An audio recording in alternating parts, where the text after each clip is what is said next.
The tension in the air was palpable as Pandora held the car door open, her expression shrouded in mystery. Olivia, still seated inside the vehicle, eyed her cautiously, her mind racing with thoughts.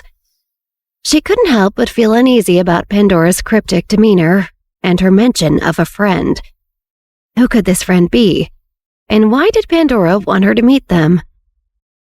Friend? Olivia echoed her tone, a mix of curiosity and skepticism. She tilted her head, giving Pandora a searching look. What could possibly make you think I'd be interested in meeting any friend of yours, Mrs. Shook? Her voice carried a hint of challenge, masked behind a polite smile.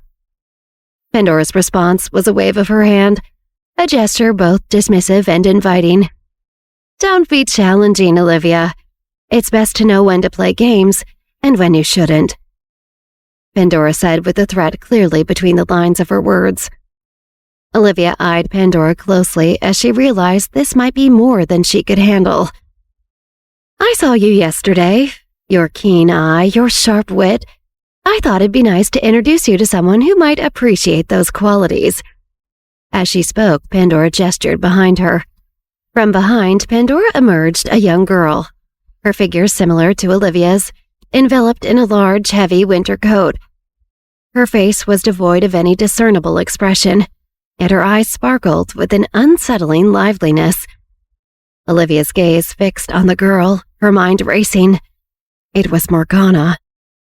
As Olivia's thoughts whirled, she remembered Brent's warning about Morgana, the venom witch known for her lethal skills. Her heart rate picked up slightly, a mix of apprehension and alertness taking hold. As Olivia's eyes bounced from Pandora to Morgana, it became clear that this wouldn't be good. Inside, Olivia weighed her options, trying to piece together what Pandora and Morgana could possibly want from her. Hello there, Olivia greeted Morgana, her voice steady despite the unease she felt. I'm Olivia, and you must be Morgana, I presume? We technically met once, but you were in such a rush we didn't have time for hellos. Her eyes locked with Morgana's, trying to read any hint of intention in the young girl's lively gaze. Morgana's response was as cold as the winter air outside, a simple nod, her eyes never leaving Olivia's. The silence that followed was heavy, charged with a mix of curiosity and caution from both sides. Olivia's mind was working overtime, her internal dialogue a whirlwind of strategy and suspicion. I have to keep my guard up. I can't rush into anything. I need to know Morgana's motives before I can make a move. This isn't some casual, friendly introduction. This is a strategic move. In the confined space of the car, Olivia could feel the weight of Morgana and Pandora's eyes on her. Pandora's gaze, cryptic yet piercing, bore into her, while Morgana's cold demeanor sent shivers down her spine. Olivia, her mind racing for a way out, decided to use her charm to convince them to let her close the door. Mrs. Shook, Morgana, as much as I appreciate this unique hospitality, I'm feeling a bit exposed here, Olivia began, her voice laced with a mix of politeness and assertiveness. May I close the door for a moment? I assure you I'm not going anywhere because, well, I can't. Pandora's eyebrows raised slightly, a smirk playing at the corner of her lips. Why the sudden need for privacy, Olivia? You aren't afraid of us, are you? Olivia fought the urge to challenge the clear snark in Pandora's tone. Instead, she put on a fake smile and said, No, of course not. I really would love to get to know you both. It's just very cold, so I would like to close the door for a moment. Morgana, still as stoic as ever, chimed in with a chilling tone. Leave the window open a crack, Olivia. We wouldn't want you to get too hot, would we?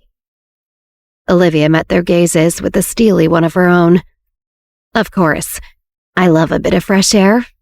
Just trying to get warm, nothing more. She slowly reached for the door, her fingers trembling slightly, but she maintained her composure. Once the door was closed, Olivia exchanged a quick, alarmed glance with Dusty. They both knew they were in a precarious situation. Olivia reached for her phone, dialing Chris's number with a sense of urgency. Chris, Olivia whispered urgently as soon as he picked up. We're in trouble. Morgana and Pandora cut us off, and they're up to something for sure. I need backup now. Chris's voice crackled with concern over the phone. I'm coming as fast as I can. I've got the team with me. Just hang tight. Are you okay? I'm fine for now, but whatever they're up to feels dark, Chris. Really dark. Olivia's voice was firm, her eyes scanning the surroundings for any sign of danger. As she spoke, something caught her attention. A small robotic bug crawling into the car through the partially opened window. Acting quickly, Olivia grabbed a bottle of water and doused the bug, watching it smoke and sizzle.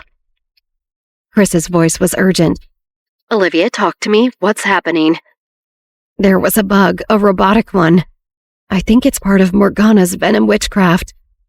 Olivia explained, her gaze fixed on the now inert mechanical insect. It's more serious than we thought. They're watching us, Chris. Chris's voice hardened. Stay put. We're coming as fast as we can. Just hold on, Olivia. Outside the car, Morgana fumed as she saw a wisp of smoke escape from the slightly open window. That bug was difficult to create, she muttered through gritted teeth, her irritation evident. The poison in it was a masterpiece. Pandora, with a hint of frustration in her voice, retorted, It wasn't supposed to be seen, Morgana. It was supposed to be stealthy. Morgana shot back. Clearly, Olivia saw it. What now? Inside the car, Olivia, having crushed the first bug, was on high alert. Her telekinesis and mind-reading powers were her best defense. As they continued their heated exchange, oblivious to Olivia's actions inside the car, another robotic bug made its way towards her. Without missing a beat, Olivia, her eyes sharp and focused, crushed it beneath her foot, a smirk playing on her lips.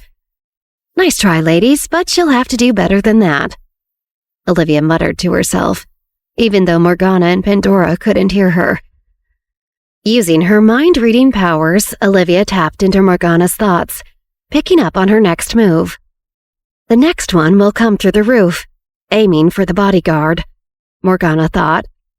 Olivia will be so preoccupied with his death that she'll let her guard down, and then I'll strike her. Prepared and alert, Olivia watched as a third bug, more stealthily this time, made its way towards the car's roof.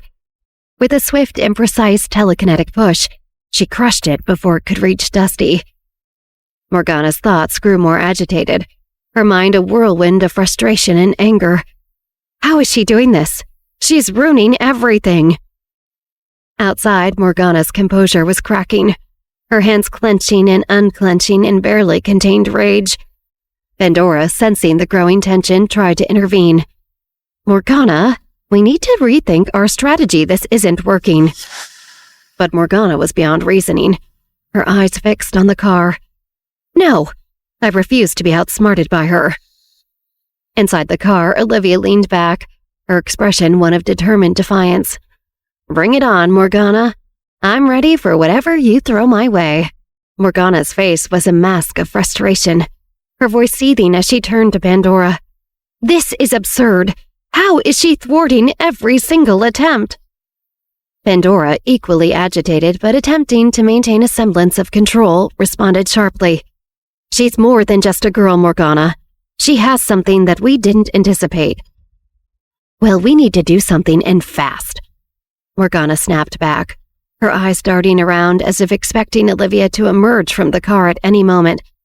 I've never seen anyone react so quickly. Pandora paced back and forth, her mind racing. Our plan was perfect, the bugs, the venom. She should be writhing in pain by now. Morgana kicked at the ground, her annoyance evident. I put my best toxins in those bugs. Toxins that should have immobilized her instantly, yet here we are. Could she have some sort of immunity? Pandora wondered aloud, her brow furrowing in thought. Morgana scoffed at the suggestion. Immunity to my concoctions? Impossible. Olivia, still in the car, listened intently. Her mind raced as she tried to piece together their conversation. Pandora stopped pacing and turned to Morgana, her expression grave. We need to report this to Thorns. Morgana's expression darkened. Thorns? You think Thorns can help us now? Thorns has resources we don't, Pandora insisted. We need to rethink our strategy and we need their help. Olivia's heart raced. She was familiar with Morgana's reputation as a venom witch, but Pandora's mention of Thorns piqued her curiosity. Could Thorns be the mastermind behind this entire ordeal? You said this would work, Morgana. Pandora's voice was a hiss, her frustration palpable. Your bugs, your toxins, and yet she's still sitting in that car unharmed. Morgana's eyes flared with anger, her hands balling into fists at her sides. This plan wouldn't even exist without me. My toxins, my strategies, I am the power behind this operation. Pandora scoffed, her lips curling into a scornful sneer. Power? What power? That girl in the car has made a mockery of your deadly toxins. You talk big, Morgana, but clearly you're not powerful enough to handle Olivia. Morgana's nostrils flared, her voice rising in defense. I just need a moment to recalibrate. Olivia is different, but that doesn't mean I can't take her down. Pandora stepped closer, her voice dripping with disdain. A moment? We don't have a moment, Morgana. Every second we waste here, she grows stronger, and you let her defeat you with such ease. Morgana's gaze was fiery, her pride wounded. I am not defeated. Not by Olivia, not by anyone. I just need to adjust my approach. Pandora turned away, her patience wearing thin. Adjustments? Your adjustments have led us to this failure. We were supposed to incapacitate her, Morgana, but look at her sitting there, as if she's mocking us. Morgana's jaw clenched, her mind racing. She's not mocking us, she's just unexpectedly resilient, but I will break her, Pandora, I swear it. Pandora's laughter was bitter, filled with skepticism. Break her? You can't even scratch her, Morgana. This was supposed to be a flawless execution, and you've turned it into a farce. Morgana's eyes narrowed, a dangerous glint in them. You question my abilities? My toxins are unmatched, Pandora. It's Olivia who is the anomaly here. Pandora spun around, her anger boiling over. Anomaly or not, you've failed, Morgana. Failed us, failed Thorns. Your unmatched toxins are useless against her. Morgana stepped forward, her voice low and menacing. Don't forget, Pandora, you only have power because of me. Without my toxins, without my knowledge, you are nothing. Pandora's eyes flashed with fury. Power? Do you call this power? We're standing here arguing while Olivia sits comfortably in that car, outsmarting us at every turn. Morgana's breath was heavy, her frustration mounting. I just need to think, Pandora. Just give me a moment to think. Morgana racked her brain as she tried to think of different tactics to kill Olivia and Dusty. She thought and thought and thought as Pandora impatiently eyed her. Morgana opened her mouth to get Pandora back in line, but Pandora had already turned away. As Pandora walked away, Morgana knew, with a sinking heart, that things were about to escalate beyond her control if she didn't come up with a plan quickly. Pandora's thoughts were racing with dark possibilities. I can't believe she's struggling to kill Olivia, she muttered under her breath. A world-renowned venom witch can't take out one 17-year-old girl? This is embarrassing. Pandora looked back at Morgana. It was clear that she wasn't going to complete her plan if she was depending on the teenage witch. As Pandora paced, she had a thought that made a sinister smile slide across her face. It's time to open fire.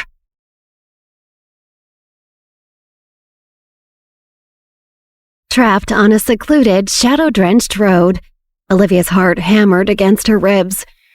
Olivia's attention zeroed in on Pandora's thoughts. A chilling sentence echoed in her mind, clear and ominous. It's time to open fire. Her breath hitched, fear gripping her. The threat was immediate and lethal. Leaning towards Dusty, her voice barely a whisper, she asked, Is this car bulletproof? Dusty, his expression puzzled, replied, Why do you ask? Olivia, her gaze fixed on the ominously still figures of Pandora and Morgana outside, urged, Please just answer me.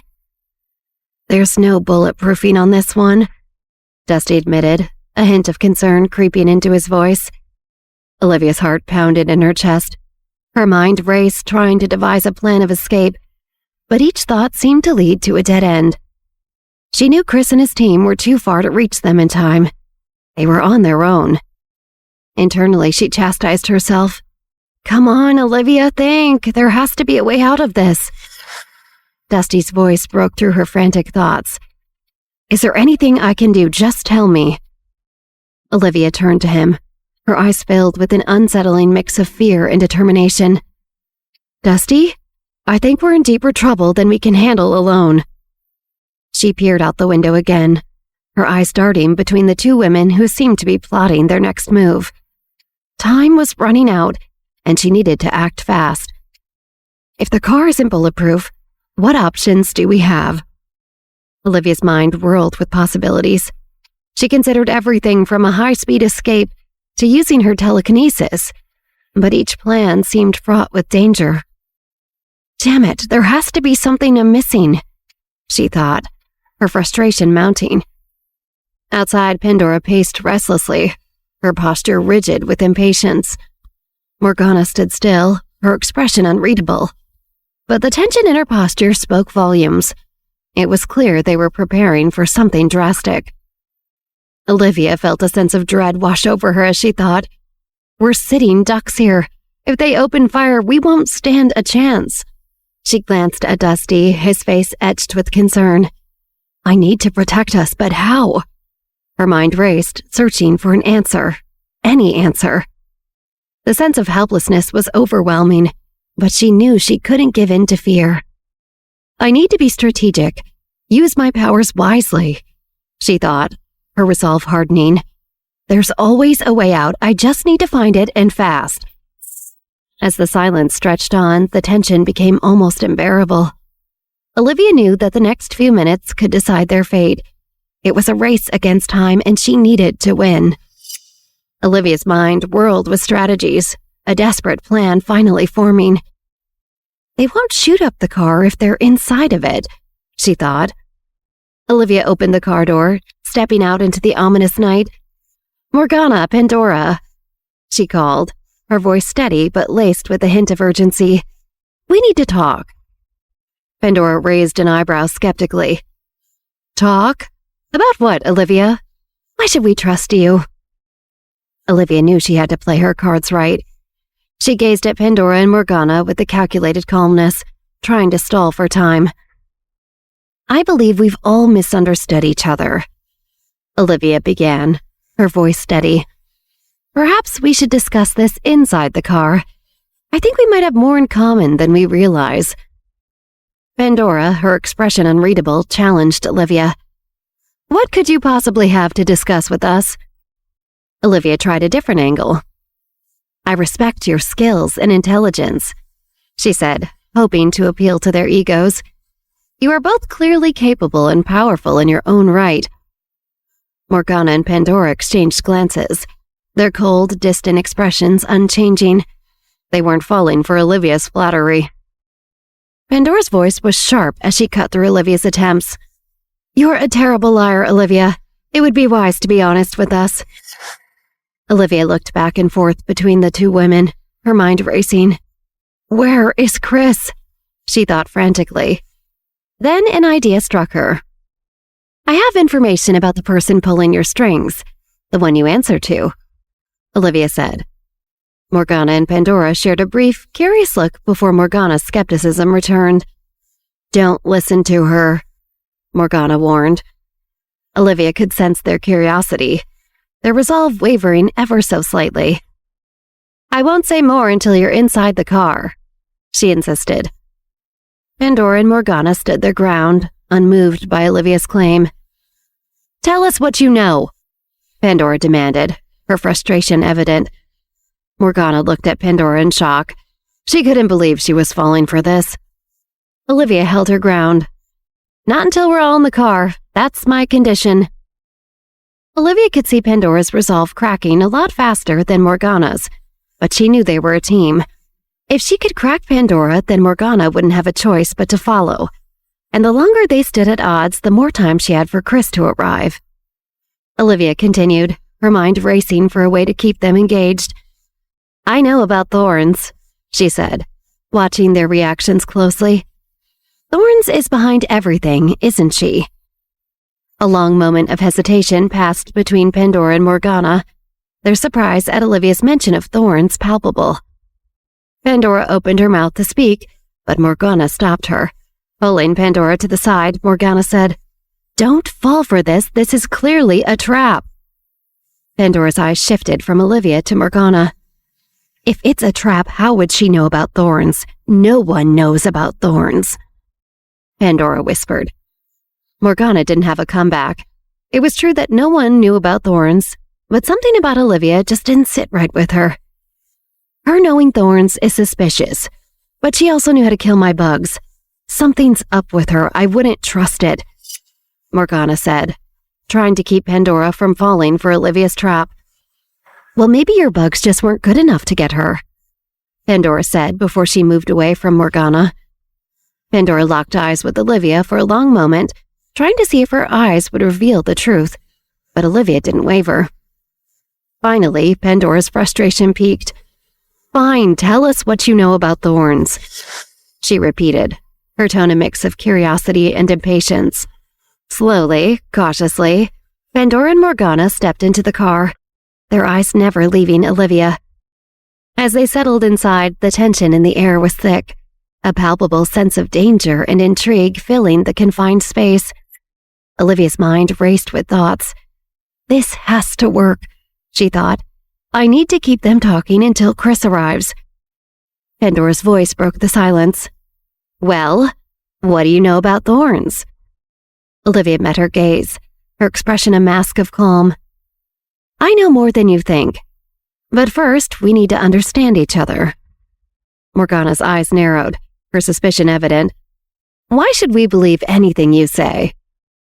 Olivia leaned in, her voice low and compelling. Because, Morgana, Pandora, I'm your best chance at finding what you're really after. Pandora and Morgana exchanged glances, their intrigue growing despite their skepticism. Olivia continued her words carefully chosen. Thorns is more than just a name or a shadowy figure. She's a key piece in a much larger puzzle, one that affects all of us. How do Thorns affect all of us? Pandora asked suspiciously, yet still intently focused on Olivia's every word. Thorns is a puppet master, something I'm sure you can relate to, Olivia said, causing Pandora to lean in. Morgana and Pandora sat in a long silence as they tried to read Olivia. Finally, Pandora spoke up. We're listening, but remember, we're not easily fooled. Olivia nodded, her mind working overtime to keep the conversation going. Just a little longer, she thought. Chris, please hurry. Pandora climbed into Olivia's car, with Morgana following reluctantly behind. Once they were inside, Olivia shut the door. She faced Pandora and Morgana, her voice steady yet forceful. Thorns is using both of you, she began, locking eyes with Pandora. She's manipulating you to fulfill her own agenda of revenge. Morgana's expression hardened, but Pandora seemed to consider Olivia's words. Thorns has a history of using people, Olivia continued. She exploits their powers, their anger, and their unique abilities for her gain. And once she's done, she discards them without a second thought. Pandora's gaze flickered with uncertainty, while Morgana interjected sharply. Don't listen to her, Pandora. She's trying to divide us. But Pandora's attention remained fixed on Olivia. How do you know all this? She asked, her voice tinged with suspicion yet curiosity. Olivia leaned in, her tone earnest. I've seen it happen. Thorns prey on the vulnerable, those seeking purpose or revenge. She gives them a cause only to abandon them when they're no longer useful. Morgana scoffed, but Pandora seemed swayed. Thorns promised us power, a way to get what we wanted, she confessed, her voice wavering. It's all a facade, Olivia insisted. She's a master manipulator. They're just pawns in her game. The debate heated up as Morgana tried desperately to counter Olivia's influence. "You're being fooled by her, Pandora. Thorns has always been loyal to us." But Pandora's doubt grew. "I've always felt like something was off," she admitted, turning to Morgana. "Why would she be so interested in us, if not for her own gain?" As Pandora leaned in closer, seeking more information, a voice crackled in her earpiece. It was Thorns, her tone authoritative yet laced with urgency. "Pandora, do not listen to Olivia. She's trying to deceive you." Pandora's eyes widened at the sound of Thorns' voice, her internal conflict evident. Olivia watched, realizing the impact her words had. Thorns' voice continued, "Olivia is a liar, a manipulator. You need to get rid of her now." Pandora's face was a mask of turmoil, torn between her loyalty to Thorns and the seeds of doubt Olivia had planted. Morgana noticed Pandora's hesitation and grew agitated. "What's wrong? Why are you listening to her?" Olivia seized the moment, her voice urgent. "Pandora, think about it. Why would Thorns be so desperate to silence me if there wasn't any truth in my words?" Pandora's conflicted gaze shifted between Olivia and Morgana. The tension in the car escalated as Thorns' influence and Olivia's revelations battled for dominance in Pandora's mind. Morgana, sensing the shift, pleaded, "Pandora, we've come too far to trip up now. Thorns has always been there for us."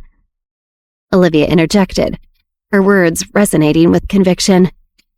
"Thorns only cares about Thorns. You're just a means to an end. Don't let her use you any longer." Pandora's internal struggle was palpable, the weight of her decision heavy in the air. As the minutes ticked by, the car became a battleground of wills, with Olivia's persuasive arguments clashing against Thorns' manipulative commands. Olivia, realizing the proximity between her and Pandora, knew it was a now or never moment. In a swift, fluid motion, she revealed the silver pistol concealed in her jacket and pointed it unflinchingly at Pandora's waist. The sudden reversal of power left Pandora and Morgana visibly shocked, their expressions a mix of confusion and fear. Olivia's eyes were steady, her grip on the gun unwavering. "I won't use this if you choose to believe me over Thorns," Olivia stated firmly, her voice laced with a steely resolve.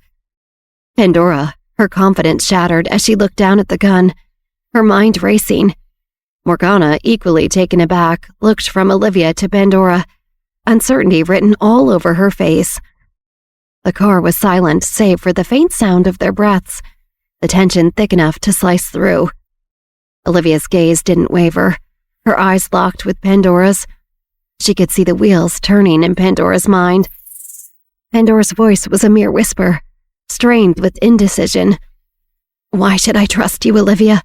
After all, you're pointing a gun at me." Olivia's reply was calm but forceful. "Because I'm giving you a choice, Pandora. A choice Thorns would never give you. I'm not your enemy here." As the seconds ticked by, the tension escalated. Olivia could sense the moment of decision drawing near. It was a high-stakes game, and the next move was Pandora's. "What are you gonna do now, Pandora?" Olivia wondered.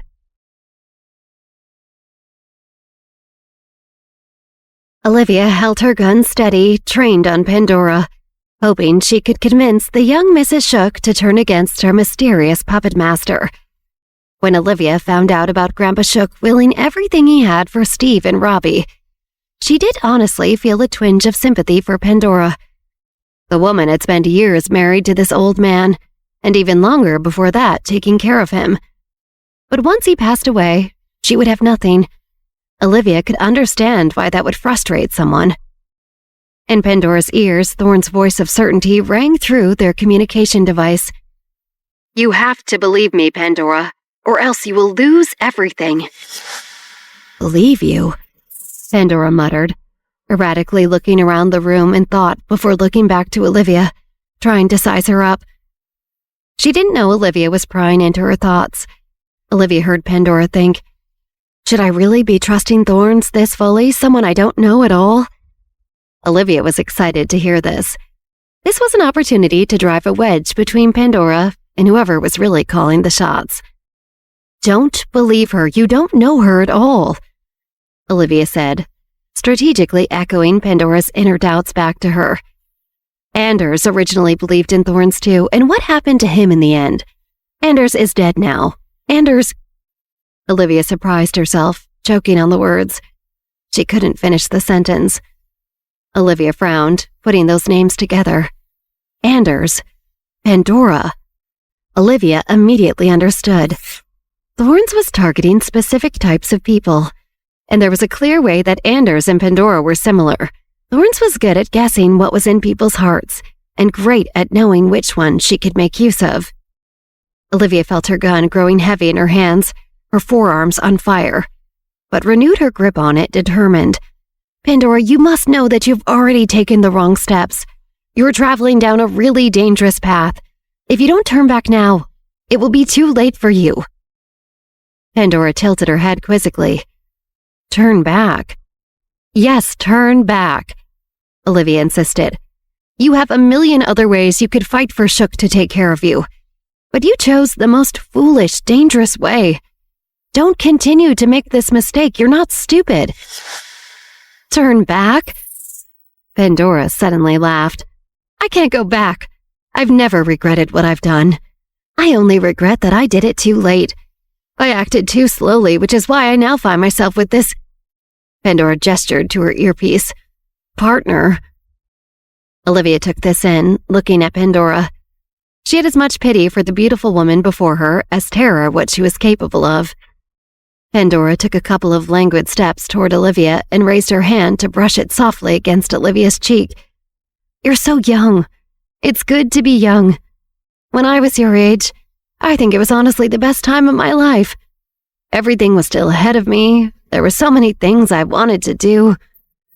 You're still young, Olivia said to Pandora, confused as why she seemed so resigned. Oh, Olivia. Pandora smiled at Olivia and tears sparkled into her pretty eyes. She used a fingertip to catch one that threatened to fall out of the corner of her eyelashes. I have a feeling that if it wasn't for all of this, if we had met some other way, we might have become good friends. I think we have a lot more in common than either of us realized. Olivia felt goosebumps at this idea. Was she right? What did Pandora see in her that was a kindred spirit? Let alone the fact that hearing this from someone who she was currently pointing a gun at was eerie. Olivia swallowed, her throat dry. Maybe, was all she said. She didn't want Pandora to know that she had gotten to her. Put away your gun, Pandora said. You don't have to wait for your fiancé to get out of this. This time I will let you go. But it will be the last time. The next time that you and I are face to face, your success or failure will be up to fate. Olivia nodded, agreeing. She felt an odd respect for Pandora making this decision. The next time we meet, life and death will be up to fate. Olivia put her gun away. No! Thorn's angry protest rang through Pandora's ear.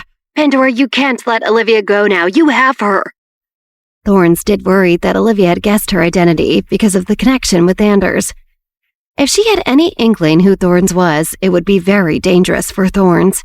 It would make sure that it was dangerous for Pandora, too. For Thorns, this was a full-blown disaster. Pandora, however, ignored Thorns. She walked past her men and ordered them to stand down.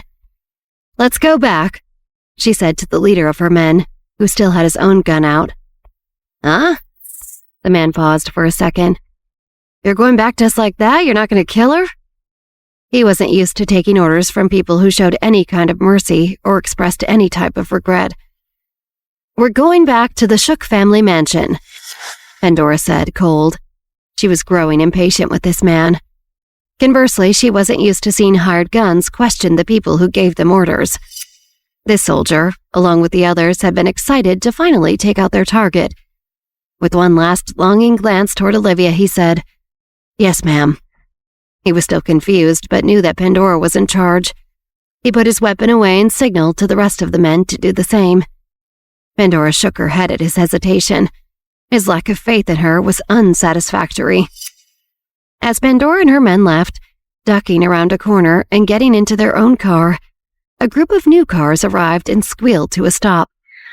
The leading car parked in front of Olivia's car. Chris got out and strode to where Olivia was sitting, deeply worried about her. "Olivia, are you okay? How are you? Where did she go?" He was panicking from the ride over, still taking in the fact that Olivia seemed to be fine and physically unharmed. "I'm okay now." Olivia got out of the car with a wry smile. "You guys are really late."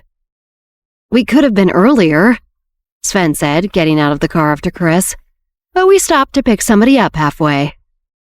"Who is it?" Olivia curiously tried to peer into the car behind Sven. Sven pointed behind him into the back seat. Olivia saw who it was, but before she could greet him, Morgana rushed in from a different direction and ran up to Olivia. "Olivia, you said you knew who I'm looking for. Is that true? Are they here? Where are they?" Morgana was anxious, breathlessly turning as she looked all around them. She was wondering if her search for revenge in London was finally coming to an end. Olivia gave a guilty smile. "I think you actually need to see who's right behind you." "Huh?" Morgana turned to where Olivia was looking at Dr. Brent, her older brother, and the man who got out of Sven's car just then, angrily put his hands on Morgana's shoulders. "Oh no, Brent." "Finally, if you run one more time, Morgana, I'm gonna lose it," Brent cried. "What were you thinking?" Morgana turned angrily to Olivia, who still had an apologetic look on her face. She didn't like lying to Morgana or trapping her exactly, but she knew that it was important for her brother to find her, and that Morgana's quest for revenge was putting her in danger. Morgana raised an angry finger at Olivia. You're the devil, how dare you! I'm totally going to get back at you for this, just wait, ugh!" As she was still trying to rant at Olivia, Brent turned Morgana in the other direction. "All right, angry badger." "Do not call me that, Brent. You know that gets under my skin." Olivia couldn't help but smile, feeling like she could hear them having these same types of arguments since they were younger kids. With an arm around Morgana's shoulder, Brent tried to guide her into the car. "Maybe I said it because I know it gets under your skin." "Oh my God, Brent, you are so immature. I'm going to get you back for this too." "You are not in a position to make threats against anyone. Come on. Don't you remember what we were told? Come with me." Morgana frowned and pouted angrily. "I am taking care of business." "And you're still arguing. Oh my God, go," Brent said. "Get in the car, Morgana, I swear." He tried to pull her by her upper arm. Ow, Brent, that hurts, like for real." Morgana protested as Brent got her into Sven's car. Brent got in after her, Morgana still complaining, and Brent still arguing back with her even once they were sitting inside. On a parallel street, Pandora sat in her own car. She saw Olivia and her friends from a distance through her tinted window, frowning slightly. She felt she had made the right choices at the moment, and now needed to assess how to continue, especially the way her hired men and Thorns were acting in light of her decisions. In Pandora's ear, Thorns still admonished her for what she had done. "You will regret it. You will definitely regret it," Thorns declared. "Thorns," Pandora said with an icy insistence, "we are partners. This is a cooperation. I am not your subordinate. You do not order me around." "You will see sooner or later. The only person responsible for your defeat in the end will be you." With a staticky buzz and a click, Thorns turned off the communication device. Pandora watched Olivia hug Chris, the gears turning in her mind. In a room in another part of town, Thorns paced back and forth. Idiot. What an idiot. Who does she think she is? She's just a useless bimbo. A party girl mistress whose qualifications for being here are that she was willing to couple up with an old man. Now she thinks that for some reason she can call the shots, and she trusts her own instincts over my advice? What could possibly be rattling around her housefly-sized brain to have done that? Lawrence took a deep breath and looked into a wall mirror. Her face was so angry that it almost looked distorted somehow. She didn't even realize she had been making that expression. She was stunned for a moment, then took a deep breath, concentrating on relaxing. With some effort, her face returned to its normal appearance. She picked up her phone and dialed a number from memory. She heard the line get picked up. "Hello?" she said after a beat, breaking the silence. What is the update? A deep man's voice asked from the other end of the line. Pandora and Olivia met, Thorns reported. Pandora, our pretty little pawn, may have outlived her usefulness. Not necessarily, the mysterious man said, sounding as though he was smiling. Pandora has nothing left. Once you figure out how to properly motivate her again, she will be your best weapon. Thorns wasn't happy to hear this, but set her jaw. Yes, she answered, of course. Don't get yourself all worked up over this. This is only a test for you, the mysterious man drawled, sounding almost bored. Just do what you think is best. Yes, I will, and also Olivia, Thorns was about to say that Olivia had possibly figured out who he was, but when she reflected on what she knew of this man's personality and means, she decided against it and stopped herself. She what? The mysterious man asked. What I meant to say was, Thorn's mouth crept into a sick smile. If Olivia hinders our plan, can I kill her? The mysterious man rolled Thorn's question around in his mind, surveying a marble chessboard before him. Its pieces were all cut from crystal. The ones on his side of the board were the color of smoke. Can you kill Olivia? He repeated back as he considered it. Not for now, he decided, pushing a pawn forward with an index finger. She's the perfect tool for me to control the Park family. I will spare her life. Besides, I am also very curious.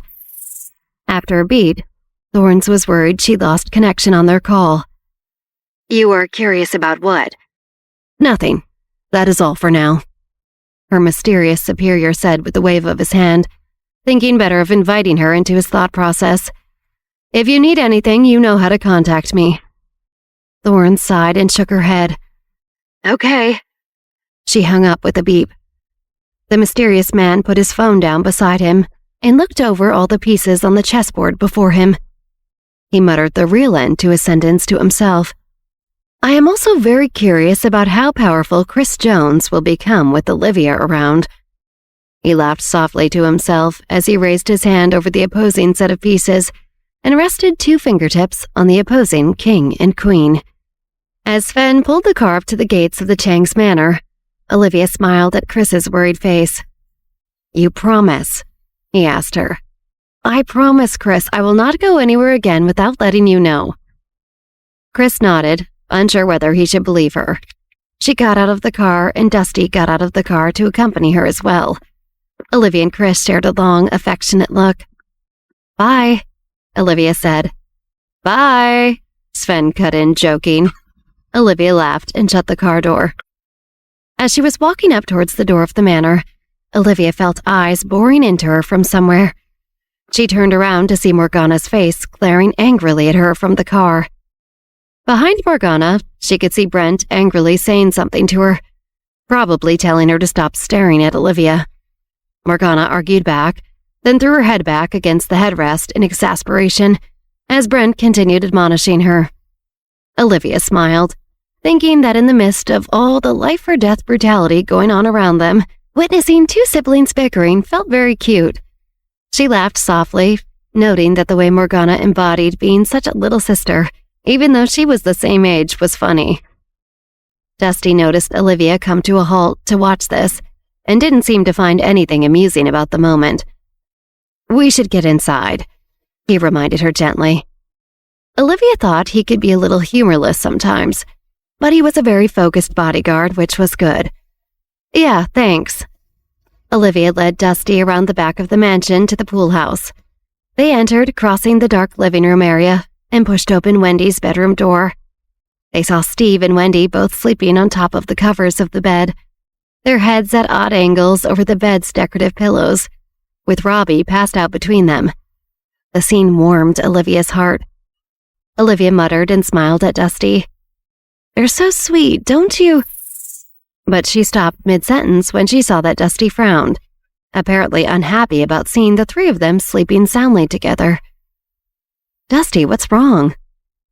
I don't like Steve Shook, Dusty said, quiet but straightforward. She needs a man around who can protect her. That's not him. He entered the bedroom and gently patted Wendy's shoulder to wake her up. Wendy, you will wake up with a sore neck and catch a cold if you sleep like this. Wendy stirred awake and immediately winced. Raising a hand to her shoulder and neck, she sucked air in through her teeth. Oh, no, you're right. Olivia folded her arms and leaned against the doorframe, considering this interaction. Wendy, her bodyguard, and her on-again, off-again love interest. Well, of course, and the little boy between them all. Sleeping soundly with his mouth hanging open. We'll take care of your neck in the morning, Dusty answered. You should probably get into bed and go to sleep. Ugh. Wendy rubbed her neck and shoulder with the opposite hand, frowning. It's fine. I'm not sleeping anymore. I don't know if I can lie down on this again. Ow, it hurts.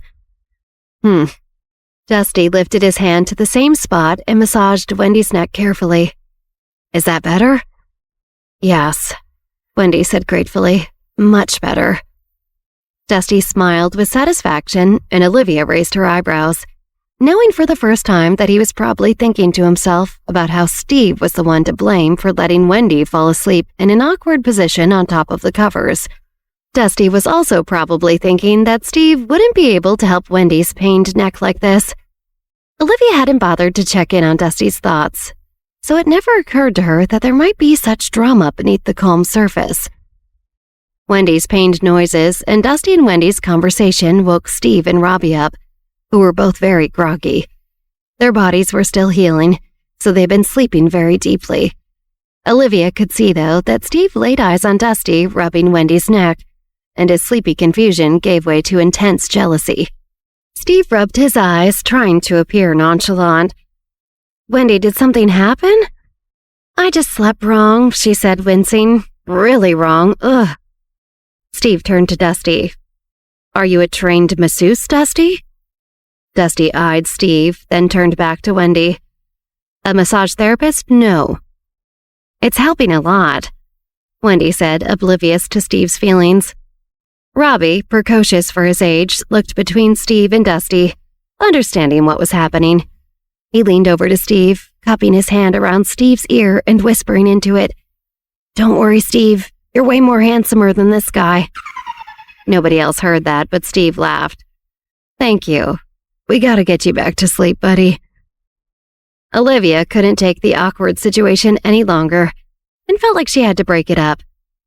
Hey, Wendy, let's go for a bit. I think it's a good time to go chat with your mom. Oh, okay, Wendy said as Olivia pulled her by her hand. She looked back at Steve and Robbie, still filled with worry for them. Dusty, please help me take care of Steve and Robbie. Make sure they're all right. Of course, Dusty said, expressionless, not betraying a hint of what he'd been thinking. As Olivia and Wendy left, the boys left in the room fell silent. Steve knew the energy was odd, but wasn't sure what to say. Dusty broke the tension, speaking up. Steve, as a man, you can't protect her. Wendy is a gentle, soft person. She needs to be with somebody stronger than you. You can't handle that. It shouldn't be you. Steve looked at Dusty cold.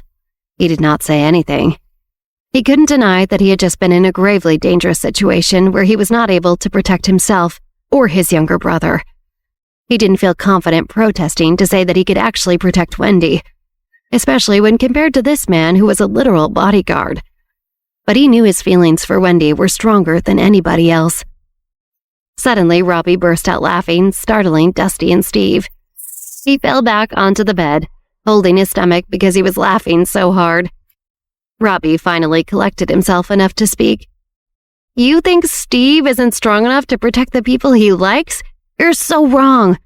Are you trying to make me laugh so hard that I die? My brother is the best man in the whole world. Dusty looked between the two brothers, stunned, then responded to Robbie. He didn't even protect you. Nah, you're wrong. If it wasn't for him, I would have... Robbie started to argue, but Steve stopped him with a hand on his shoulder. Robbie. Steve gave him a serious look. You don't have to say any more than that. But Steve! Robbie puffed out his chest, indignant. No buts. Steve's seriousness made Robbie stop talking, but he flopped back onto the bed and sulked. Robbie turned to Dusty sullen. "Who are you to say something like that to Steve?" "It doesn't matter who I am because it's true," Dusty replied. "It might hurt his feelings, but he needs to hear it." Steve eyed Dusty curiously. "Are you trying to compete with me for Wendy, Dusty? Because if it's fighting over her, I can do it respectfully, and I will thoroughly defeat you." "Wendy is a very important person to me," Dusty said as he kept his eyes on Steve, carefully choosing every word. "But she's like a sister to me. I'm not competing with you, but I am here to protect her." Dusty's family had all died at the hands of his enemies. He had been working for Wendy for so long now, and she truly did feel like his family. But his gentle personality, with the brutality of these powerful circles, and the trauma of his past, made him very worried. Dusty hoped that Wendy found a powerful, appropriately ruthless person who could protect her in this world, where the strong prey on the weak, but still appreciate her and make her happy in important ways. He definitely did not want her to be with somebody who would ultimately make her sad. He wasn't sure if she could determine that correctly for herself. "I can confidently say that I'm the only one who can protect her and make her happy," Steve said certainly, which surprised Dusty. "Ha!" Dusty scoffed, sour. He still remembered Wendy crying in his arms after being with Steve when she was in Paris. Steve having such misplaced confidence was honestly a touch eerie and felt like a joke. Robbie piped up again, mad. "My brother will do it if he says he'll do it." "Sure, I'll wait and see." Dusty smiled at Robbie, knowing better than to argue with the small child and the younger brother of the man he'd been telling off. Just outside the door, Olivia and Wendy hid from them against the wall, listening to the whole thing. Wendy wanted to protest at what she'd heard, whispering, "What?" Olivia held a finger to her lips. Wendy covered her mouth with both hands and her face turned red. "What did I just hear?" she wondered internally. Olivia pulled Wendy by her arm toward the staircase. "Follow me," she whispered. They crept silently, then took the stairs to another floor. Once she was confident they were out of earshot, Olivia asked, "What do you think?" "Think?" Wendy said, looking like she was in shock. "Olivia, my mind has gone completely blank. That was so weird. I feel like I lost the ability to think anything at all."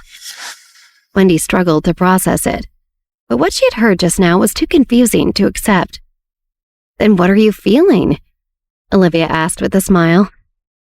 "I feel like the thing about baby Cupid flying around shooting you with a love arrow feels like it makes sense for the first time in my life. Like, I feel like I got shot.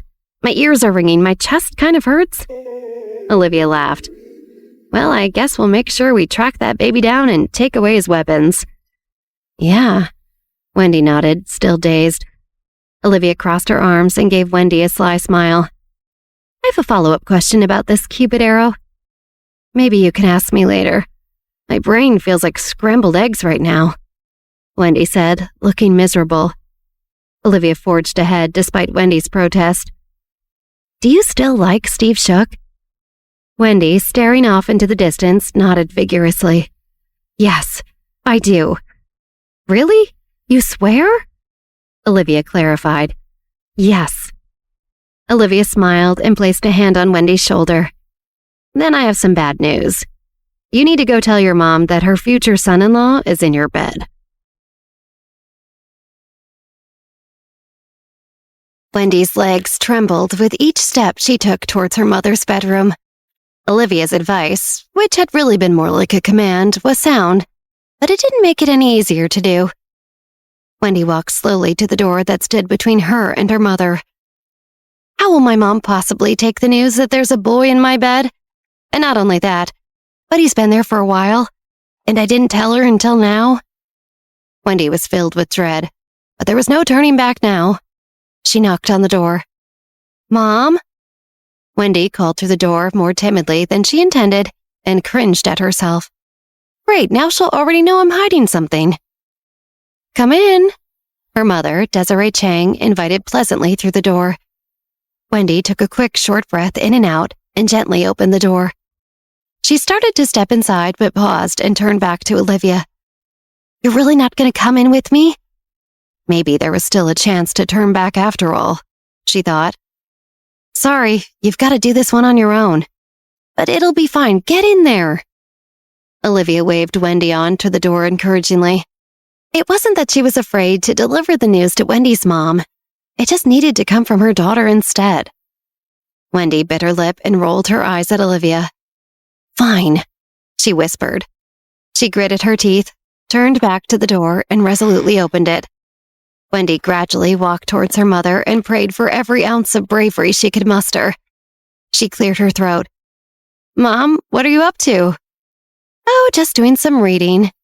Do you ever have that experience of reading the same page over and over and you just don't remember what you read? I like this book, so that's not the problem. Wendy's mom shook her head at a loss. Yeah, sometimes. Wendy smiled nervously. My simple, wholesome mom has no idea of the bomb I'm about to drop. Well, it was nice not being grounded for all eternity. Desiree placed the book she was reading down in her lap and smiled. Did you need something, honey? Me? No, nothing. Wendy rambled nervously. How do I say this? Are you sure you're okay? Come over here. Desiree motioned for Wendy to come closer. Wendy walked toward her, and Desiree affectionately held her daughter's face in her hands and took a better look. Your eyes are very red, and you look exhausted. Did you go to bed late last night? Yes, that's it. I didn't get much sleep. Wendy nodded emphatically, and her mind raced anxiously. By go to bed late last night, I mean I tried resting near my bed, and I couldn't on account of extreme events. But technically what I'm saying is the truth. That's not so bad, right? Oh, that's too bad.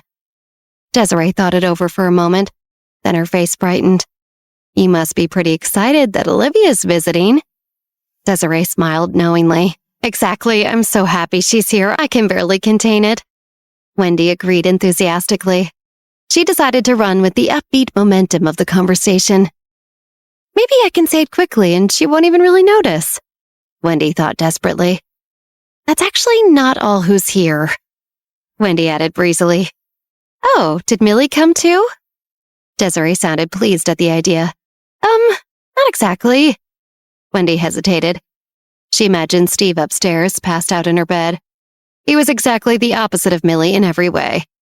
In some ways, it was good that her mother had no suspicions of what was going on. However, it meant Wendy had a lot more explaining to do. This is impossible, she thought to herself. Not exactly, Desiree asked, confused. She started to pick up on the signs that Wendy was behaving strangely. She wondered what was going on with her daughter. Wendy stalled nervously. It wouldn't be Millie, would it? She's visiting her family right now, definitely not Millie. Wendy cursed herself for being such a lousy improviser. The only thing she was worse at than cooking was delivering unpleasant news. Wendy? Desiree's face became more serious. She looked right into Wendy's wide eyes. Is it a boy? Desiree knew Wendy was at that age where she might be having boys visit along with her girlfriends. Maybe she was embarrassed. Wendy took a deep breath and braced herself. Yes, and they're staying for a few days. She added quickly. They? Desiree raised an eyebrow curiously. Not only one, just how many boys are visiting, dear? Two boys, they're brothers. Wendy explained. They're a little, hurt. Hurt? Desiree interrupted, trying to understand Wendy's rambling. Hurt, yes, they do have some injuries, which is unfortunate. They're resting at the house for a few days, no big deal. Did I say they were brothers? Wendy asked as her voice got higher and higher. Injuries, this doesn't sound like no big deal, Desiree exclaimed. Getting information from Wendy was like pulling teeth, and each piece only increased her mother's confusion. How did they get injured? Wendy thought fast. I can't tell my mom the details of what really happened. Just imagine it. Yeah, Mom, Steve Shook and his brother Robbie were imprisoned and tortured. Don't worry about it. No, that will just freak her out. Wendy made up her mind. There was a car crash. They were in a car crash. They were in a car crash? Desiree frowned and stood up from her seat, concerned. You should have taken them to the hospital, not dragged them back here to the house. They need proper medical attention. This could be really serious if they waste time without seeing a doctor. Oh, don't worry, they already saw a doctor, Wendy said quickly. They're going to be fine. They're just in the recovery stage now. Where are they? Desiree asked. She was clearly very worried. In my, room? Wendy shrugged in a quiet voice. The word room was barely audible. In your room? Desiree took in Wendy's words and her eyes widened. You hid 2 injured boys in your room? They're not just boys, they're brothers, remember? Wendy reminded unhelpfully. And we didn't hide them. No hiding at all. No, we were just... Wendy waved her hands animatedly and stammered, desperately trying to get out of it. This is a nightmare. Wendy, stop all this nonsense. Desiree raised her voice. You have boys in your room. You know that's not allowed for a young, respectable girl like you. Of course, it's not like that. I was trying not to worry you because I knew you just jumped to conclusions. Steve couldn't really move yet, and anyway, it was early in the morning and it was the best option. They're kind of stuck there for now while they get better.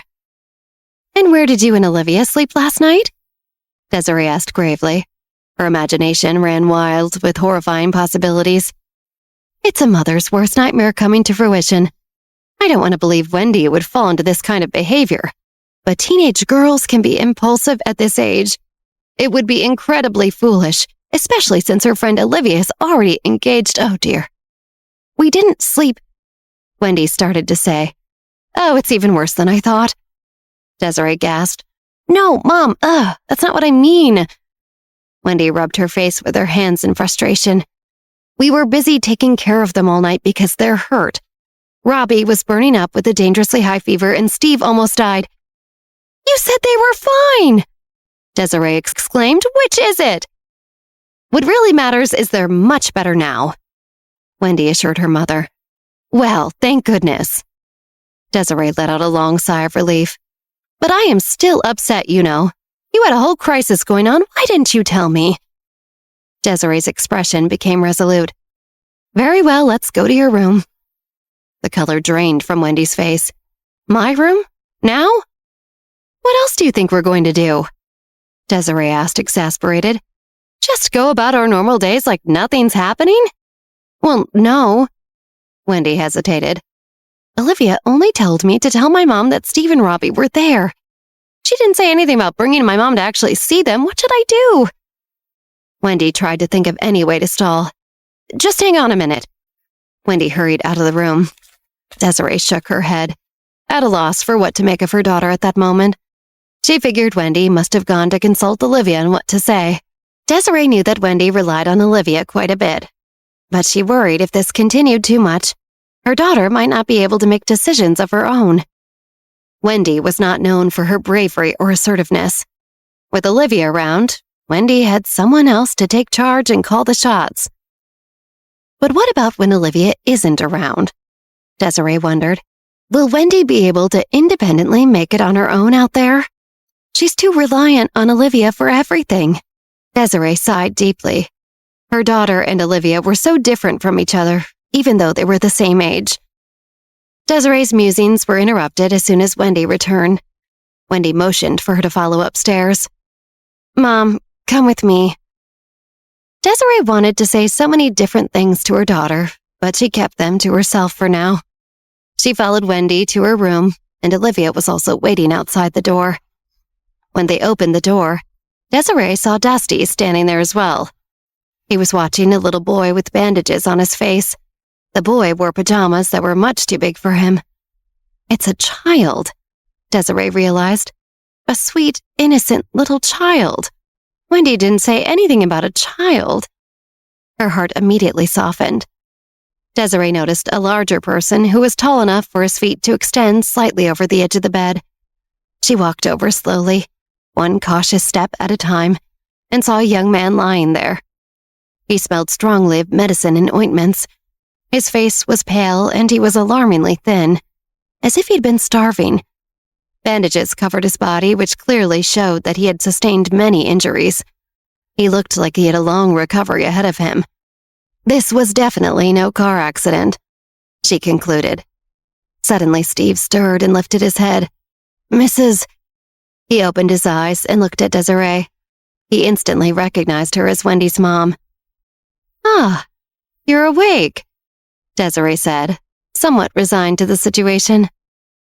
Hello, Mrs. Chang, Robbie chimed in. Hello, little one, Desiree answered Robbie. She looked over their injuries and shook her head. These boys look like they've been abused and starved for some period of time. Who could do something like this to anyone, much less an innocent child? Ma'am, Dusty nodded politely.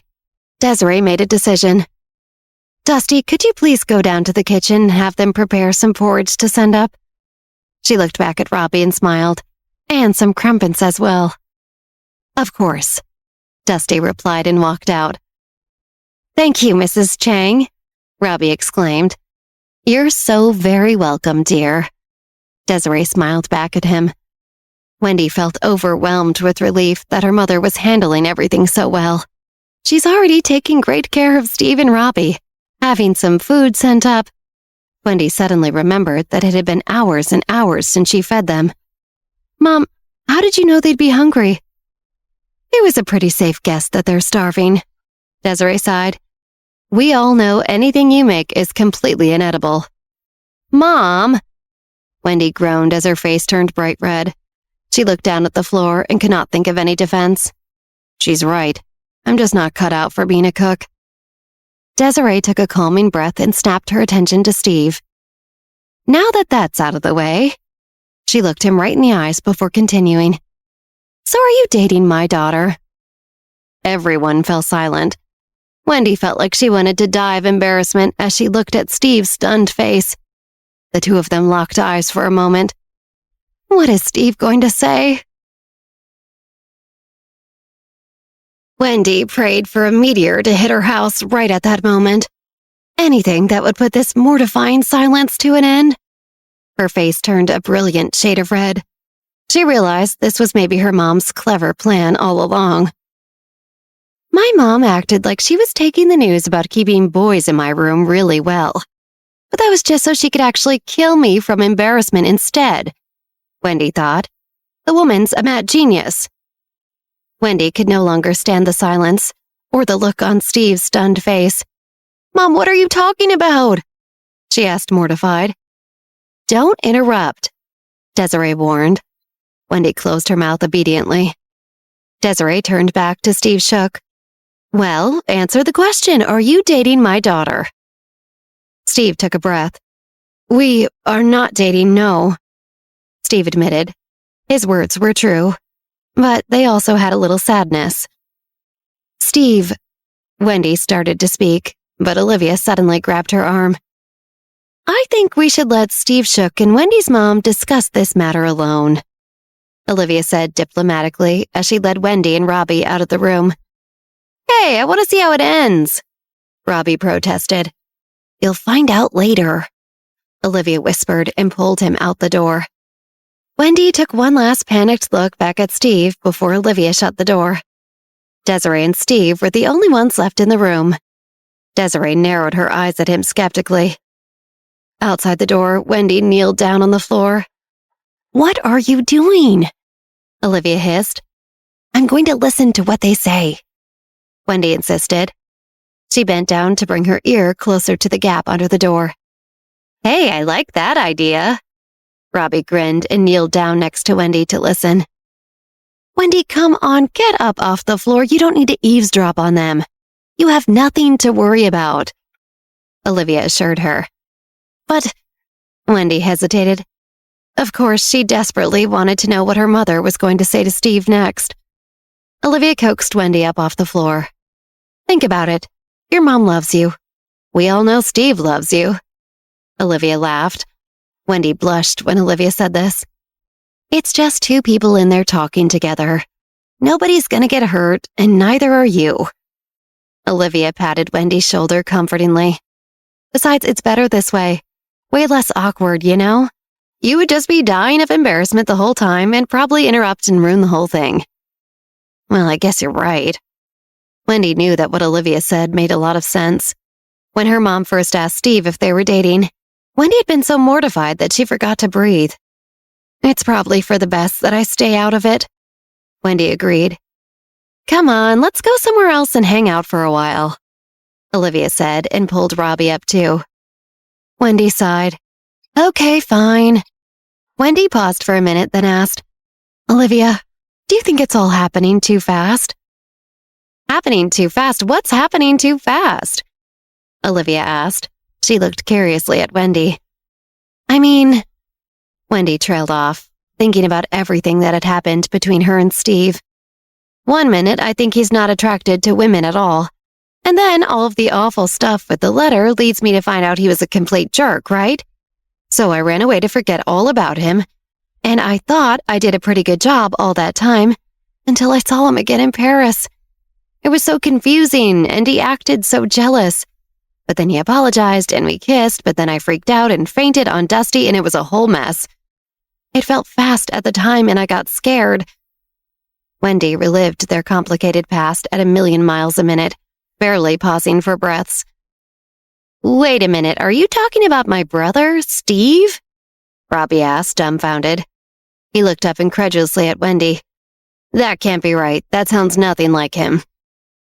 Hey, listen, don't interrupt when adults are talking. Olivia playfully poked Robbie's cheek. Do me a favor and cover your ears. I'll reward you with something fun later, I promise. Robbie obediently covered his ears. Olivia turned back to Wendy.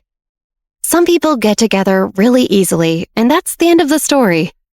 And then some people have a much windier road to get there.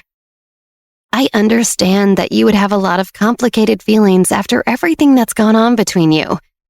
It's okay to feel somewhere in between right now. Just be honest with him about it. You don't think that will feel really unfair? Wendy frowned with worry. I shouldn't drag it out so much. Maybe for a really short time if I can figure myself out quickly. But what if I need more time? Steve will just always give and keep waiting for me. The two of us are always on this silly roller coaster, never knowing where we really stand. Olivia paused for a moment, then muttered, It's not so different from Chris and me, is it? Olivia thought about how close to home Wendy's description of her relationship with Steve felt. She and Chris were always on that same roller coaster. Maybe even worse than Wendy and Steve at times. I guess that's true. Wendy sighed deeply. Olivia, how did everything get so hard? Everything is so much easier when you're younger, and then it all goes downhill. Olivia laughed. Yeah, poor us. Olivia jokingly made a crying face. Yeah. Wendy sighed again. How are you doing recently? Before I asked you for your help this time, Olivia asked. Wendy took a breath, and everything on her mind came spilling out. Dusty was training me how to shoot, but I didn't learn very well. Honestly, it was terrible. The gun was too heavy. I have a horrible aim. Don't be too hard on yourself. You're just a beginner. Take it one step at a time. Olivia smiled and patted Wendy's shoulder. Everyone sucks at things for a while, and then they get better. You're right. Wendy nodded gratefully. She knew that it was so obvious, but sometimes she needed to hear it to come from someone else who wasn't herself. Thankfully, she had Olivia around for just that. Also, Olivia started to add, but before she could say any more, the door to Wendy's room suddenly opened. Desiree stood there looking at the girls. Wendy, bring this little boy back into the room to rest. He's still got a lot of recovering to do. We don't want him getting a fever again, do we? Desiree smiled lightly. Now I'd like to talk to Olivia alone for a minute. Sure, Mom. Wendy hesitated and looked at Olivia to make sure it was okay. Olivia smiled back at her reassuringly. Wendy took Robbie's hand and led him back into the room. Before closing the door, Wendy raised her eyebrows at Olivia as if to say, good luck, and I'm sorry at the same time. Olivia winked in response, putting Wendy at ease before she shut the door. Olivia knew this would be awkward, but she could handle herself. No reason to make Wendy worry more than she already does. As soon as the door closed, Desiree cut right to the chase. I just spoke with your friend Steve Shook. It was a very good conversation. I was impressed, actually. He seems like a good young man. I think he might even be worthy of my daughter.